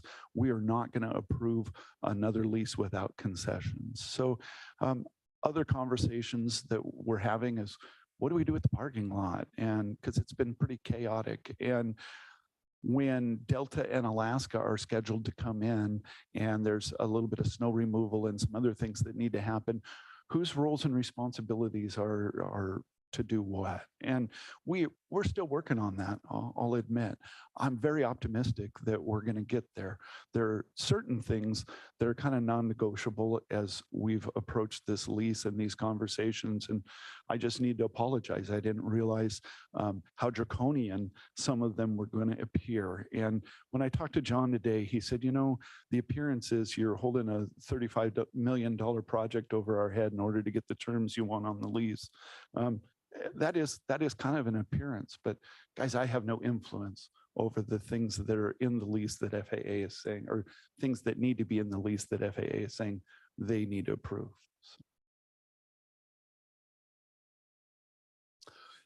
So then as we look at concessions, they would apply to both the gift shop and to Gold Nugget.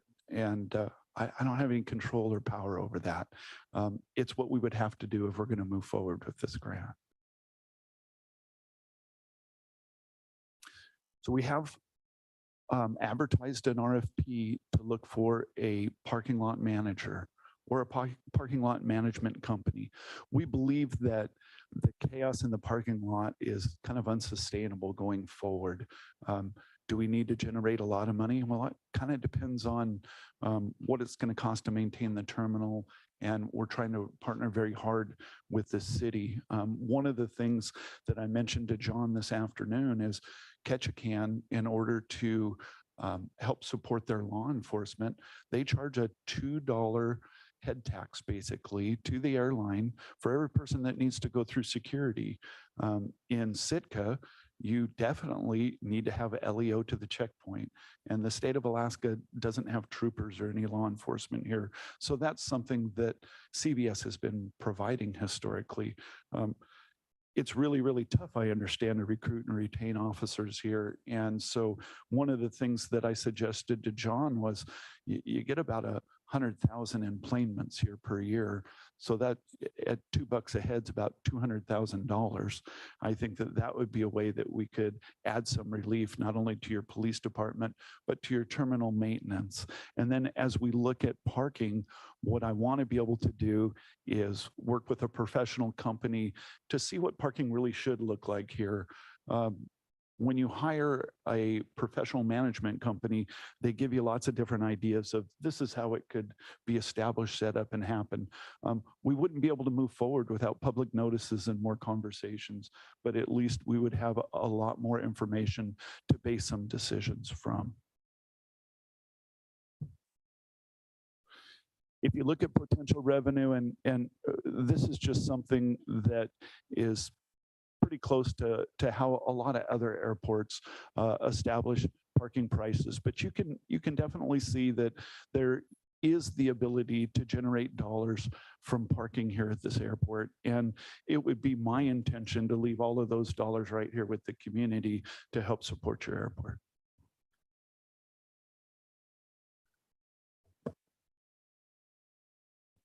I know it's getting late, but I'll stay here as long as you want.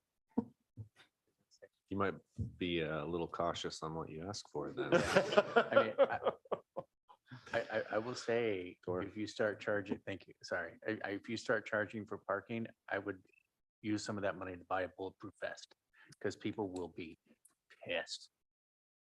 And I disagree with you that it's chaotic over there. I mean, I use the airport a lot and it's not. I mean, people are very, you use the 7-day parking. If it's full, I arrange for my wife to come get my vehicle from me. And I mean, it's not, I don't think it is that chaotic. The parking lot, there's always parking for the short-term parking, and the long-term parking may fill up, but I wish it was more long-term parking, but I don't really seriously see the need. I mean, it works out there now. I mean, it really does. And it's one of the things that's cool about Lebanon and Sitka is that there isn't paid parking out there. And you're going to have to charge so much just to pay for the system to make people pay. It's moving. I really don't see how that's going to make it better. So. John? Yeah, thanks, Mayor. I just want to bring a couple points that Troy and I talked about in our meeting this afternoon. It was a very productive conversation. And I want this assembly and the community to know that the issues I brought forward with the lease, you mentioned most of them were the parking fees. And I understand both sides of this argument. It may not seem chaotic, but there are little things with, vehicles that are left there overnight, and then the worst case scenarios, vehicles that get abandoned there, and then it's how are we going to deal with it? I mean, was it Bethel? I think they had like trees growing through some cars that were abandoned at the airport parking lot. So it's not necessarily unique to Sitka. It does take management, whether it's from us or whether it's from Kelly and her team and the new beloved barnacles that people are getting on their vehicles now. So there is a little bit of management there involved. And I talked to him about how the community is going to take potentially having to pay a parking fee of any level. We talked about the need for city staff to manage some of these things. There's going to be some compliance issues with sublessees, some operational expenses. We're still advertising for the airport terminal manager position. We talked about security and the TSA requirements and the need for our law enforcement or even a contracted security company. And it was great to hear that potential for the charging the $2 head tax to the airlines to help fund that.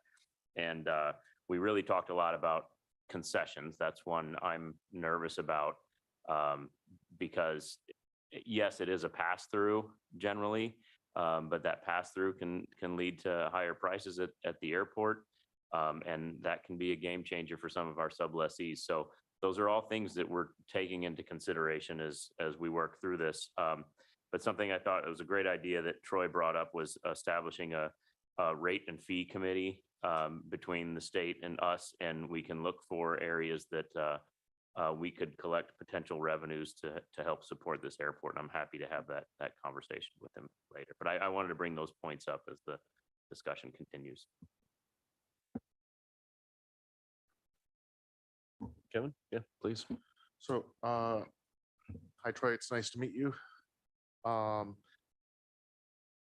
I really do appreciate, I mean, I appreciate that you came to Sitka for the purpose of meeting. It's so much better than, I mean, sometimes we have to do a, audio conference or whatever, but you're here and you're being sincere and I appreciate that.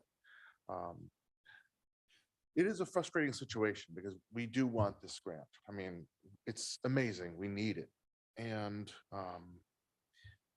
it's just, my perception is that a lot of this, as I'm learning more, is more effectively unfunded federal mandates passed through to the state.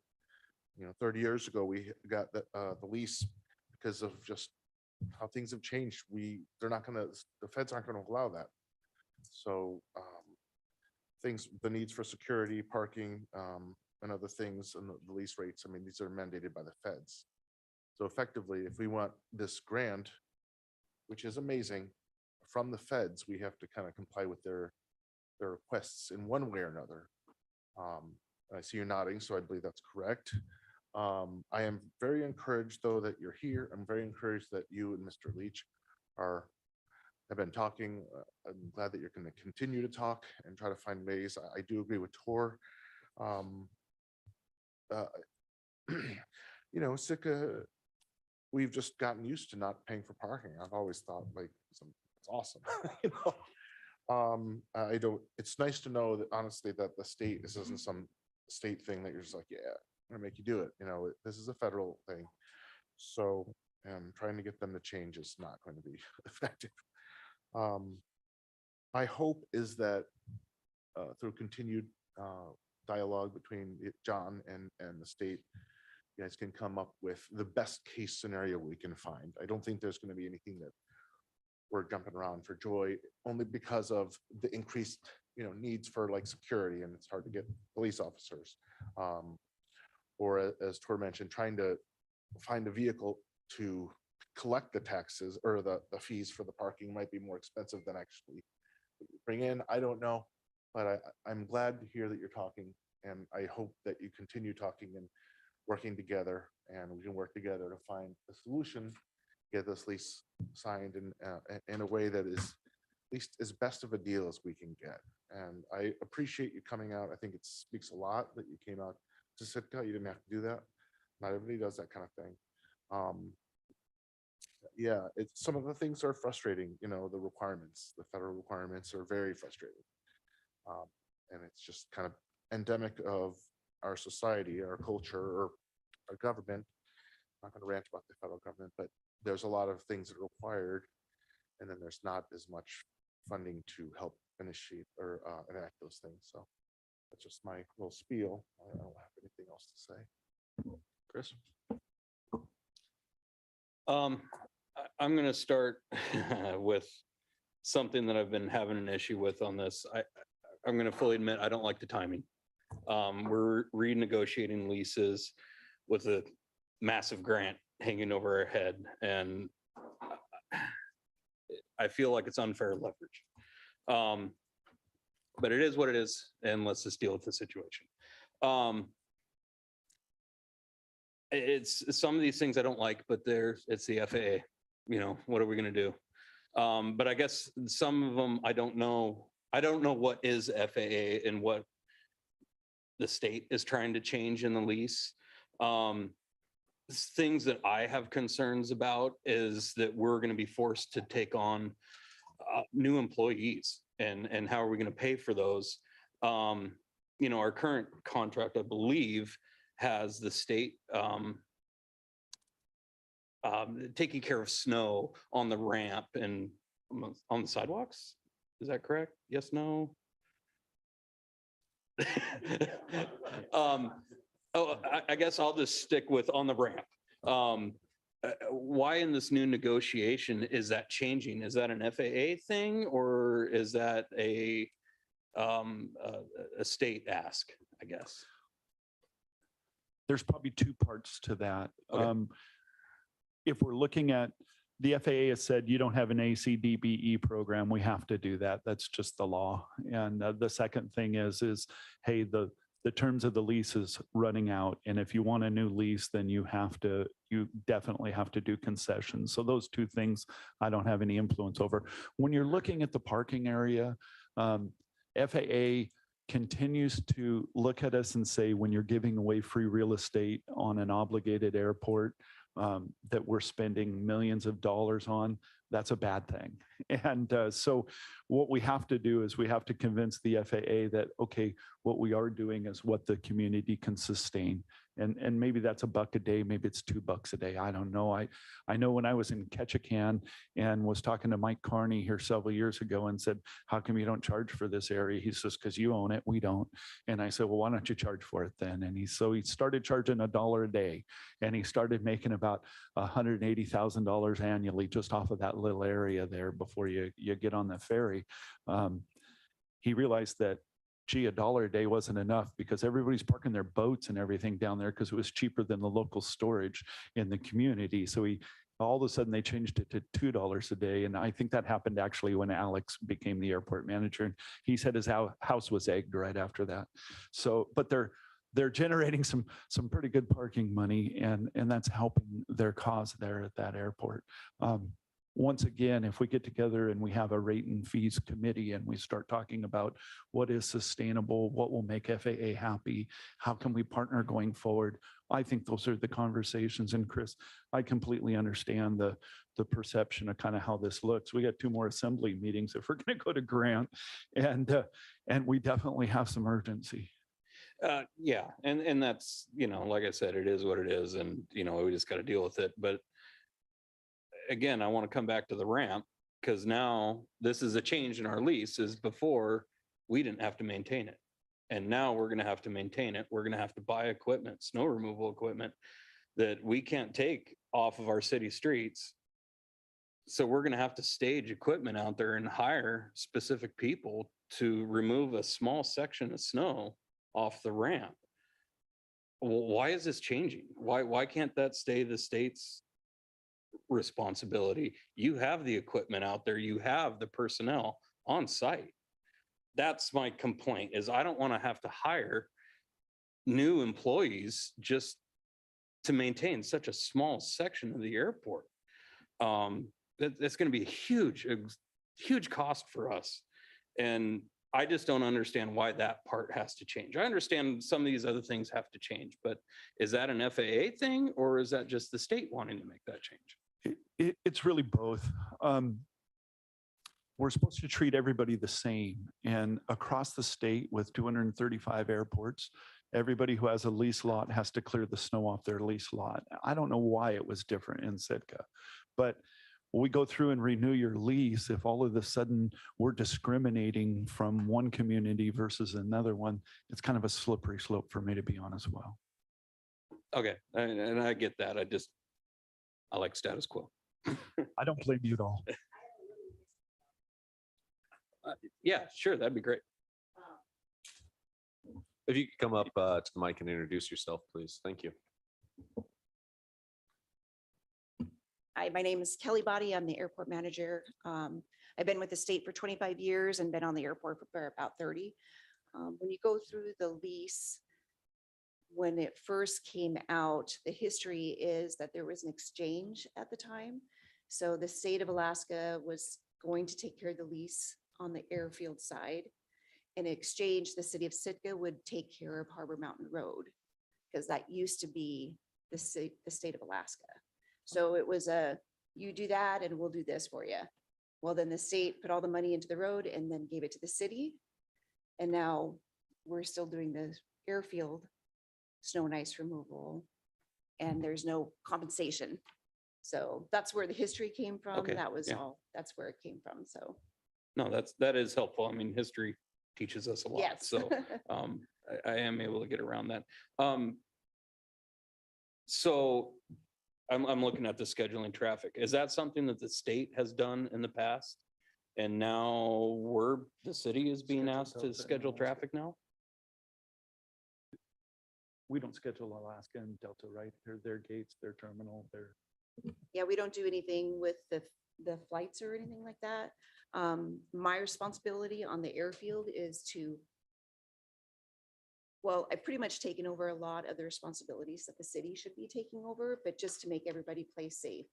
So where we've incorporated a separate parking spot for Delta because they weren't allowed to go back in front of the air cargo building to park and do their flights. So, but they are basically, we're told to work together and figure it out between themselves within the terminal.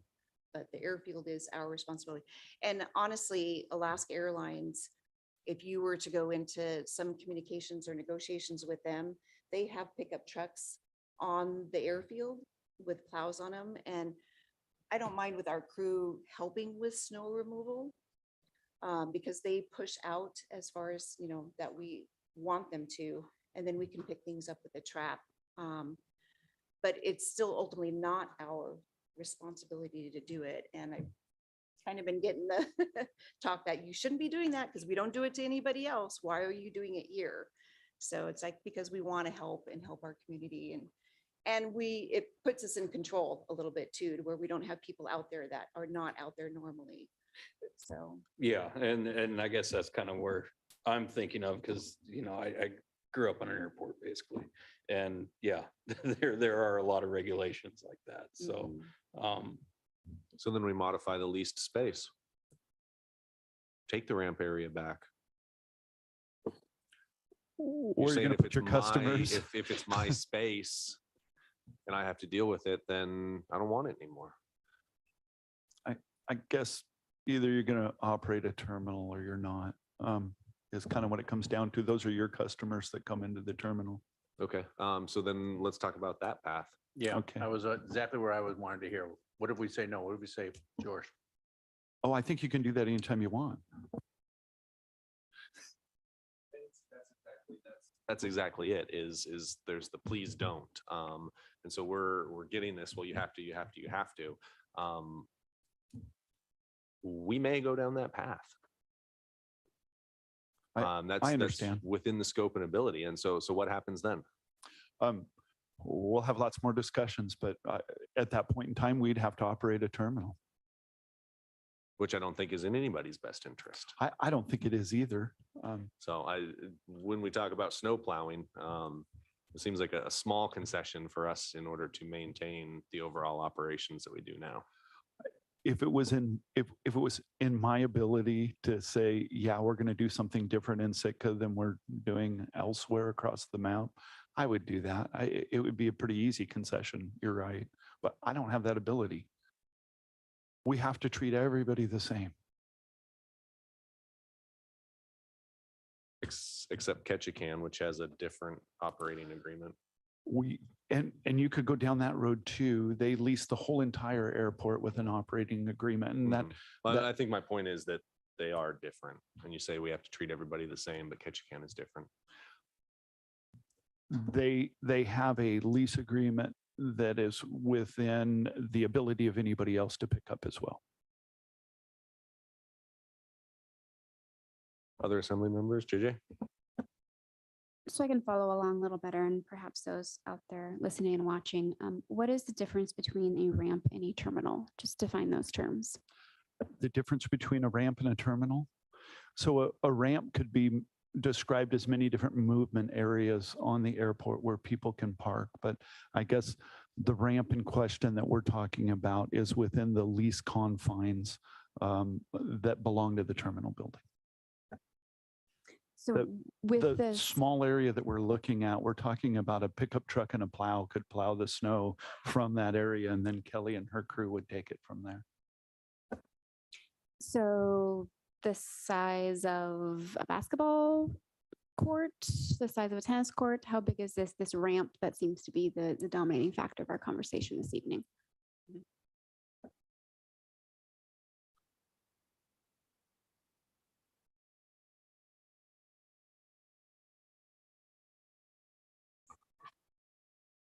Oh, there we go.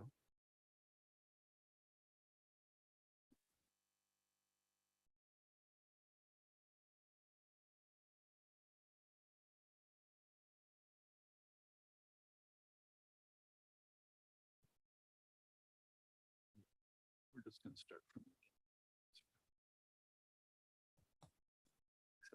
Start.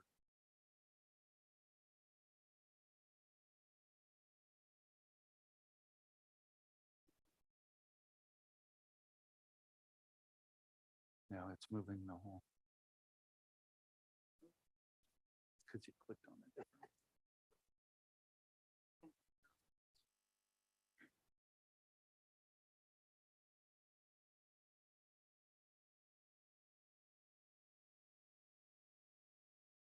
I have no idea why it won't let me.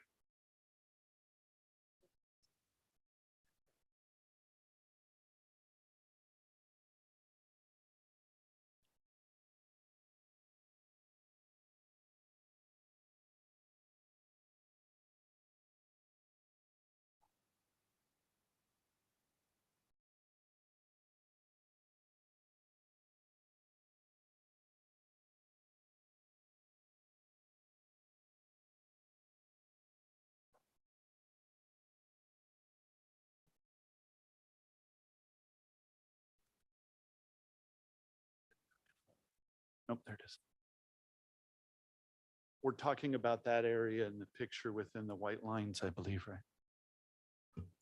It actually goes, it's not all the way. So the white line that you see is considered our site section, secured identification display area. And it's probably about where you see the cement hard stand there, right across the middle of there to the terminal and to the curbside. That's the city's lease lot. And then you continue to the right, all the way to the fence line where Alaska Seaplanes is at now, that's fence line. The city just leased an additional portion there to widen out their lease to help with the expansion of the terminal project. There'd be a jet bridge in there, right? Right. So it also does state in everybody else's leases that you are supposed to take care of your own snow as well. So if you plow snow, you're supposed to leave it on your lease lot and then dispose of it on your own. But we have always helped with that. The state has always stepped up, and if you get it out to where we can grab it, we'll get rid of it for you. So you don't have to bring dump trucks or anything else on the airport. And we do that with all the tenants on the airport. And we certainly would continue to do that, especially to help out with the city. Definitely not enough room for snow storage there. Yes, so this ramp is the outline of one plane, basically, two planes, the new space where we're building the addition, and then some parking for some baggage. There'll be enough trains. room for 2 737s, right, when they're done? 2 737s. Correct. Mhm. Okay. So what you won't see on this picture is to the right of that aircraft is where Delta parks now. We will be expanding that side line to include that because all aircrafts of that size have to be done within a SIDA area. The start of the layout of the safety envelope to the left, that's all in front of Alaska Airlines, and that's their air cargo building. And it's up to them on what they want to put in front of their building. We can't block it or let Delta be over there because goes right to their air cargo building. So the other leased entities at the airport have a similar ramp, remove their own snow dynamic? Okay. And that is a FAA requirement? The requirement is for us to treat everybody the same. So I would say that it's a dual requirement, both state and FAA. John and then Tim. Just a quick question, and I'm trying to remember from back in my Coast Guard days working at the air station there. We cleared the ramp inside the T line, and I believe that we pushed the snow out, and the state came and picked up the snow in the collector in the same manner. Is that kind of the agreement you have with the Coast Guard as well? We've always gone over there and helped Coast Guard, yes. So they put it out, they bring it out to where we'll get our snow blower out and we can blow it away from their ramp. But we do help in that area too, where we don't have to, but we're happy to help there. And another piece of this too is, no corrosive materials around aircraft, so we don't put salt on the ramp. Correct. When we treat here, would it require specialized type chemicals? Is it sand, or are we gonna need to buy, urea for clearing the snow or keeping it free of ice? And if so, is that something that we could partner with the state on getting the materials necessary? I mean, I'm thinking out loud here. I just want to make sure that we do this right if this is going to be something we take on. Sure. Right now at the airport, we use a product called New Deal. That would be something I would have to refrain and maybe chat more with Troy about. We've always been able to help out in that area with airport sand specifically for the airport. Our concern is to make sure that Alaska Airlines can come in and follow that J line and go right up that parking spot. So when we do apply chemical down, we start from the tip of that safety envelope and follow the J line out. So aircrafts going in, don't have any issues. We're happy to continue to apply sand because where the outside wingtips safety envelope is, that's where all your, folks are going to be moving around, and the baggage handlers and whatnot. We put sand out there whenever they call out and say, hey, it's a little slick, can you help us out? We do the same thing in front of their air cargo building too, to help out with the aircrafts. So, and we do have all that stuff. So we're happy to be out there and support them and make sure the ramp is safe as we can make it. So Kelly, what I'm hearing is that the only change in operations would be that they would move a little bit of snow. And that's something you can talk to Alaska Airlines about because they already do that for you. I don't know if that's in your sublease with them, but that could be something that you could, make sure you have in there that, we would like your help to continue to move the snow to where we don't have to bring people out because they start moving at 4 a.m. That's when we get out there and start moving snow for the airport for that 6 a.m. flight. So their rampers are already out there trying to get snow out of the way so they can do their work.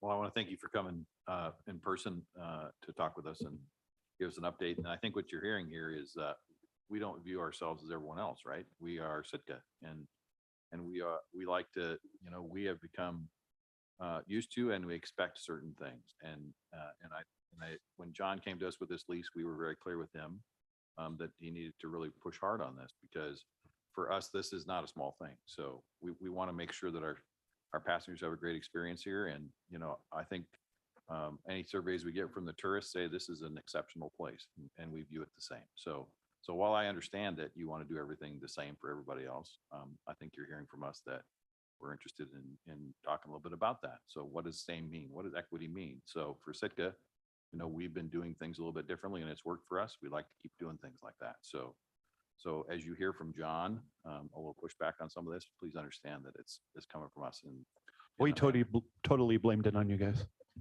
feel free. That's all right. You can blame it on us and we'll blame the cost to park on you. Because I want you to say that again before we're done tonight, that's All right. not the assembly charging for parking. I want to make sure that's very clear. JJ or anybody, Kevin? So this question is for John. Can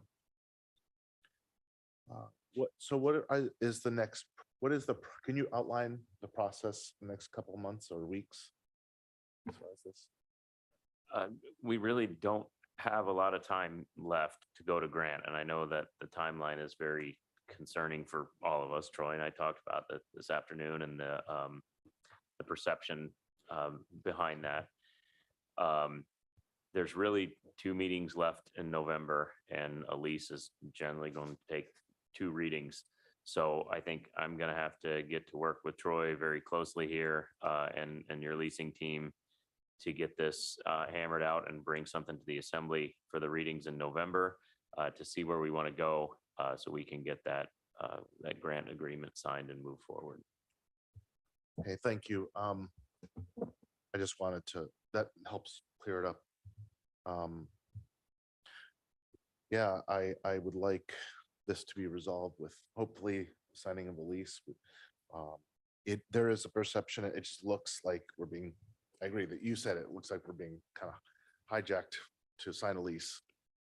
Because otherwise we're turning down $35 million, 34, which we need. I think the facility is long overdue for that. And it's free money for the most part. And so we need to move on that. I believe that you are doing your best. I wish that you could be a little flexible on some of these minor things that maybe minor for you, but they're big for us. But I trust that John is going to go to work with you guys and try to come up with the best solution. And timing is of the essence. So I'm not currently in favor of any radical changes from that, from the idea of trying to get a lease signed, but we had more time, I might think about it, but we don't really have time, and I don't want to pass up this opportunity. But I understand what Tim's saying. I don't think that he's saying we think we're more special than everybody else, but there's been understandings for 30 years. So it's very hard for the community to, it's going to be hard. It's gonna be a very difficult thing. And adding the staff is, it's an extra cost we're going to have to take on, more cost, equipment, all these things. So it's just it's a difficult situation, and it's frustrating. You're hearing that too, but I appreciate coming out, and I'm hoping, fingers crossed, that you guys can come up with a solution that is best we can get. Scott, I know everyone else has had a chance. I don't want to skip you. Okay, just making sure. Tor? Yeah, again, I do appreciate your coming and being able to be here and talk to you face to face. I think we need to be aware, though, that if this is going to cost us too much money, if it's going to be onerous, the option of saying, okay, state, it's your problem, and backing away from it is a legitimate option. And it's one that we may have to look at hard, because that there's some seductive advantages to that for us. It's less hassle. I mean, we just don't have to worry about the airport anymore. It's not ours. And when somebody complains, we just say, we'll give them your phone number. And I'm not advocating for this at this point, but it is a legitimate option, and it's one that we're going to have to weigh it against. And so when you guys are negotiating, talking, I know the state doesn't want to do that. We don't particularly want to do that either, but it is an option we have, and it's one that we're going to have to look at.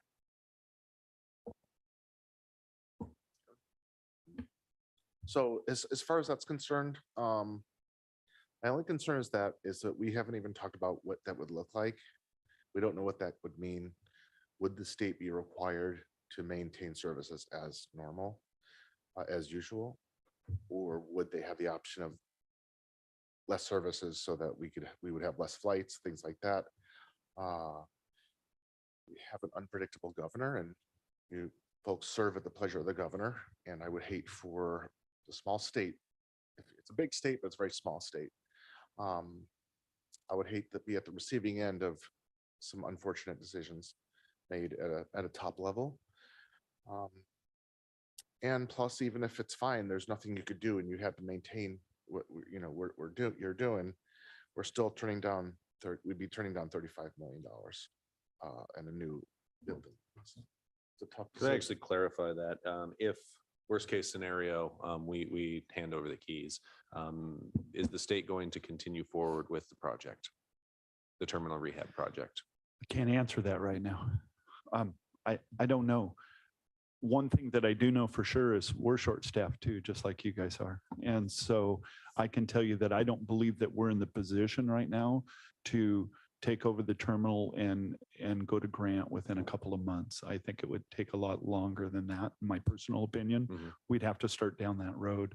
The money right now that we have slated for the terminal project is bill money, so bipartisan infrastructure legislation, and it's ready to go.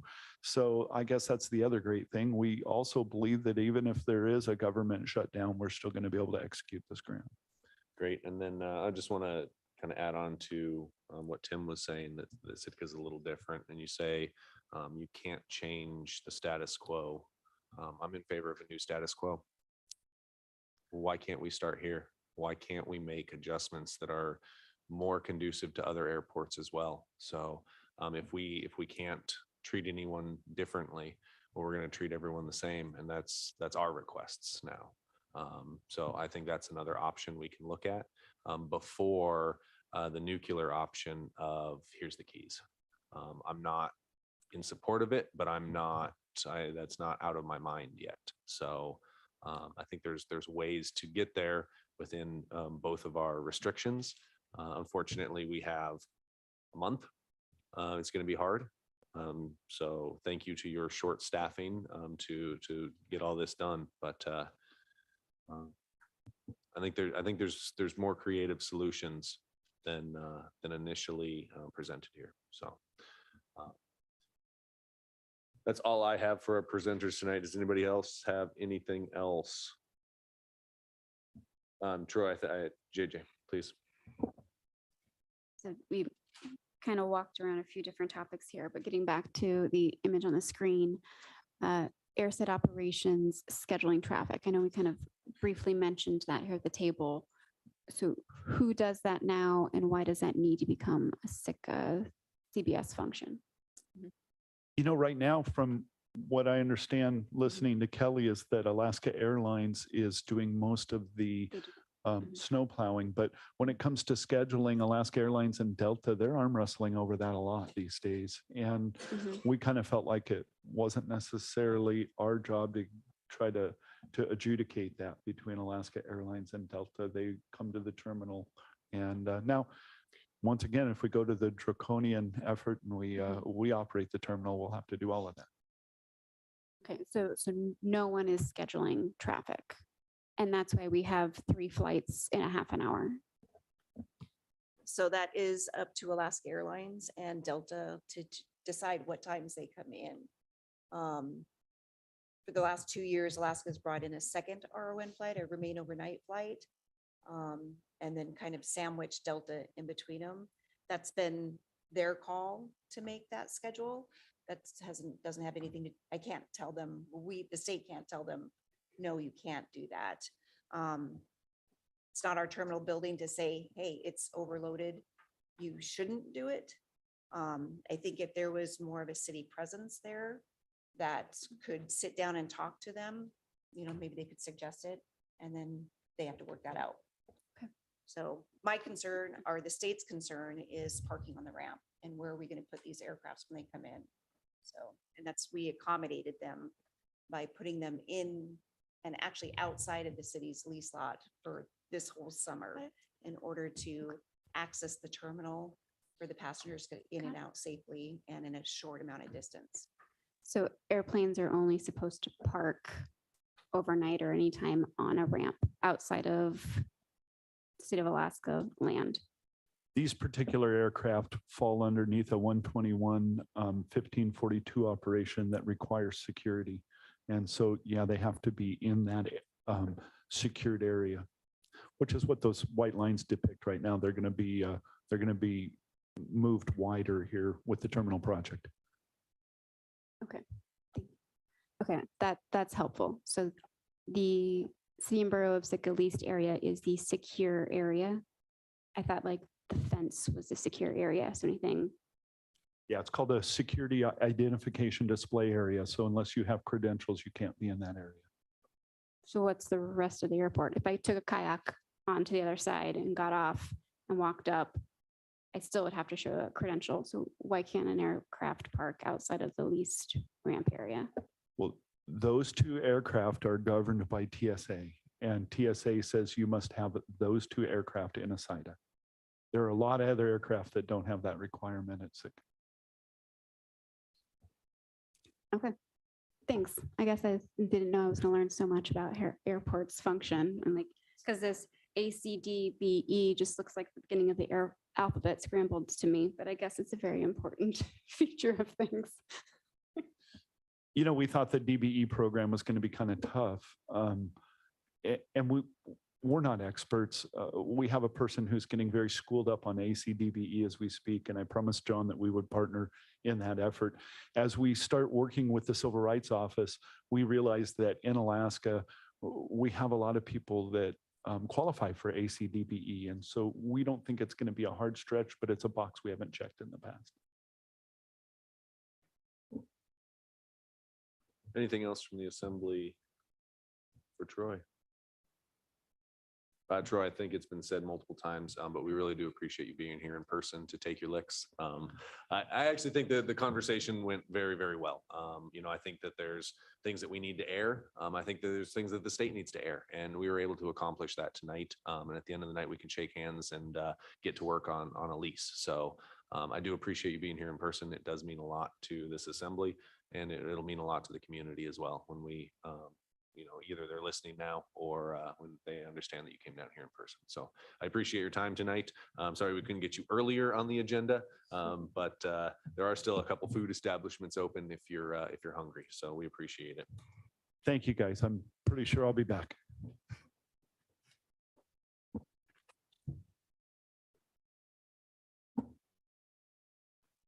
So that will bring us this evening to persons to be heard. This is public participation for any item on or off tonight's agenda, not to exceed 3 minutes for any individual.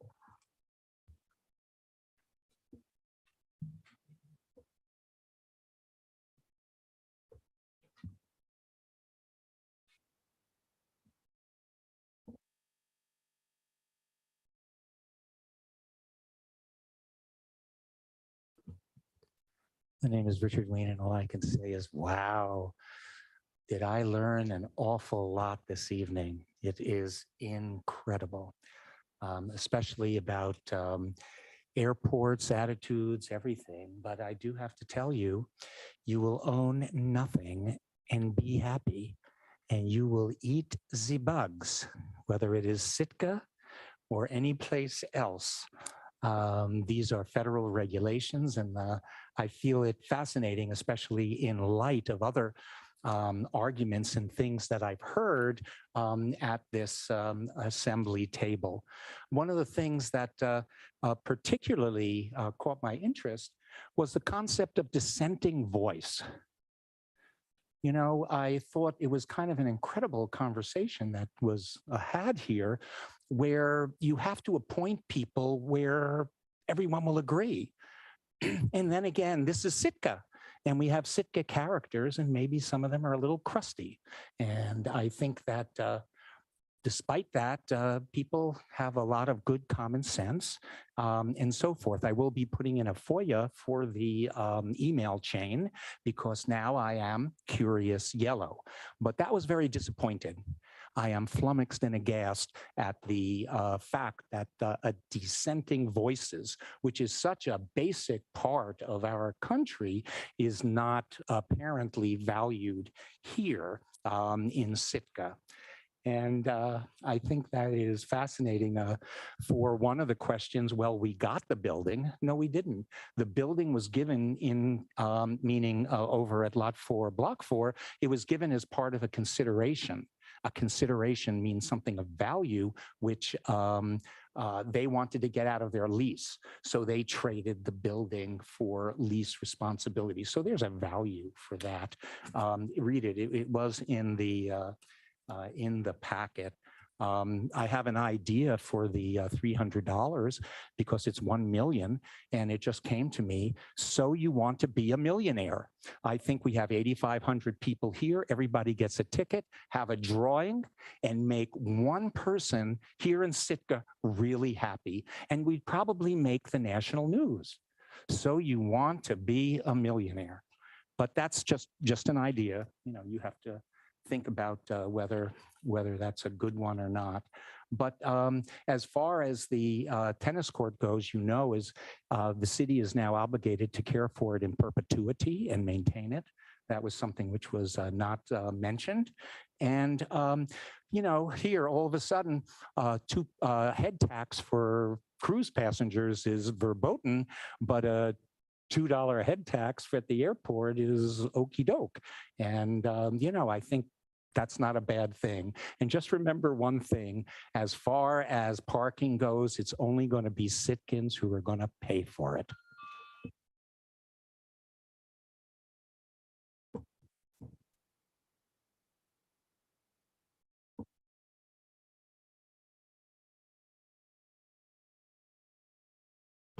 Good evening. My name is Austin Cranford, Mayor, members of the Assembly.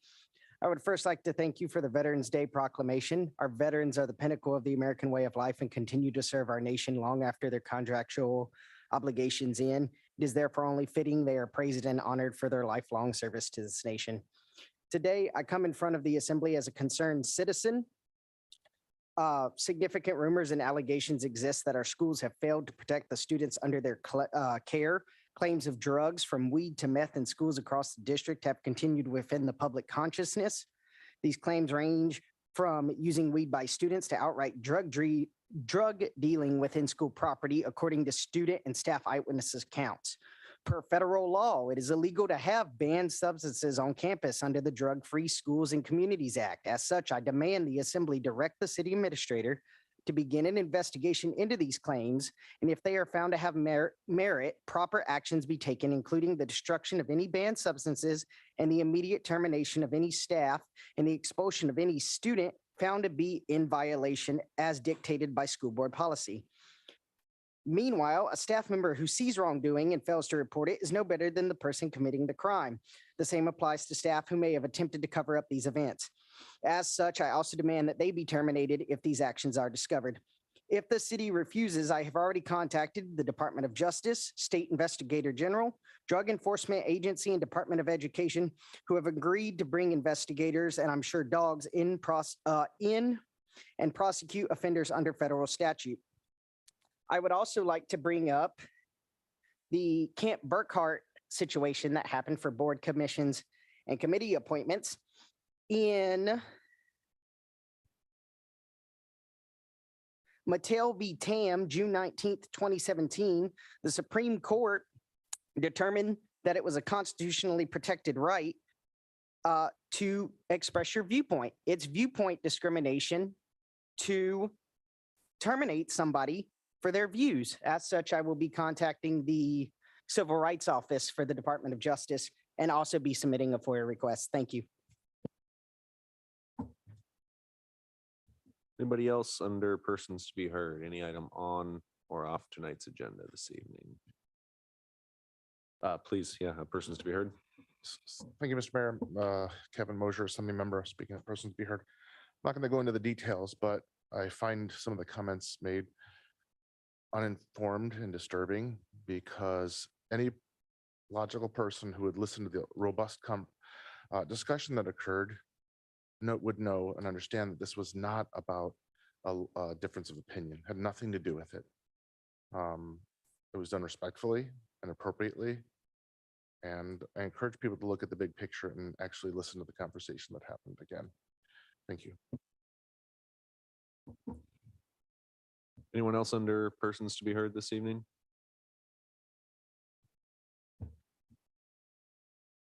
Seeing none, that'll bring us to reports. So for my report this evening, this will probably be the best report I ever give because it comes with snacks. We had our sister city, Numero, Japan, sent some representatives over to not only meet with myself and Melissa Henshaw, but then they actually had 2 students with them that spent a day up at Sitka High, maybe 2 or 3 days. 3 days up at Sitka High, and fully got immersed in the American culture. We bought them donuts. I'm pretty sure that's fairly American. I suggested fried chicken. However, for breakfast, that didn't go over quite as well.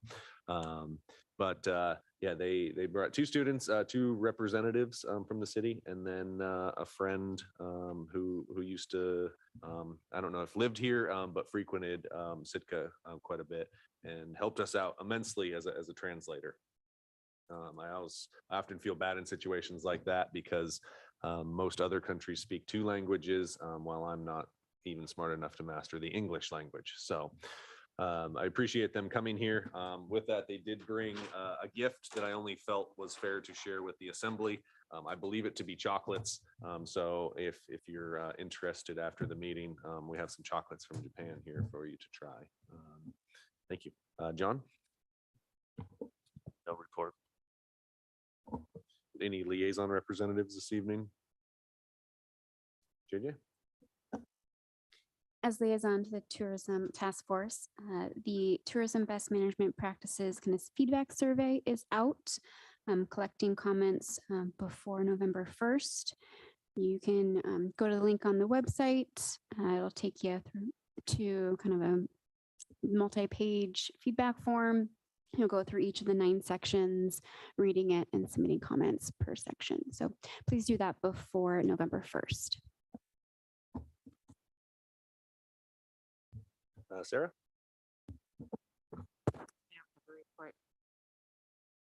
Any other reports this evening? Seeing none, that would bring us to adjournment. Second. All those in favor say aye. Any opposed? Thank you, everyone.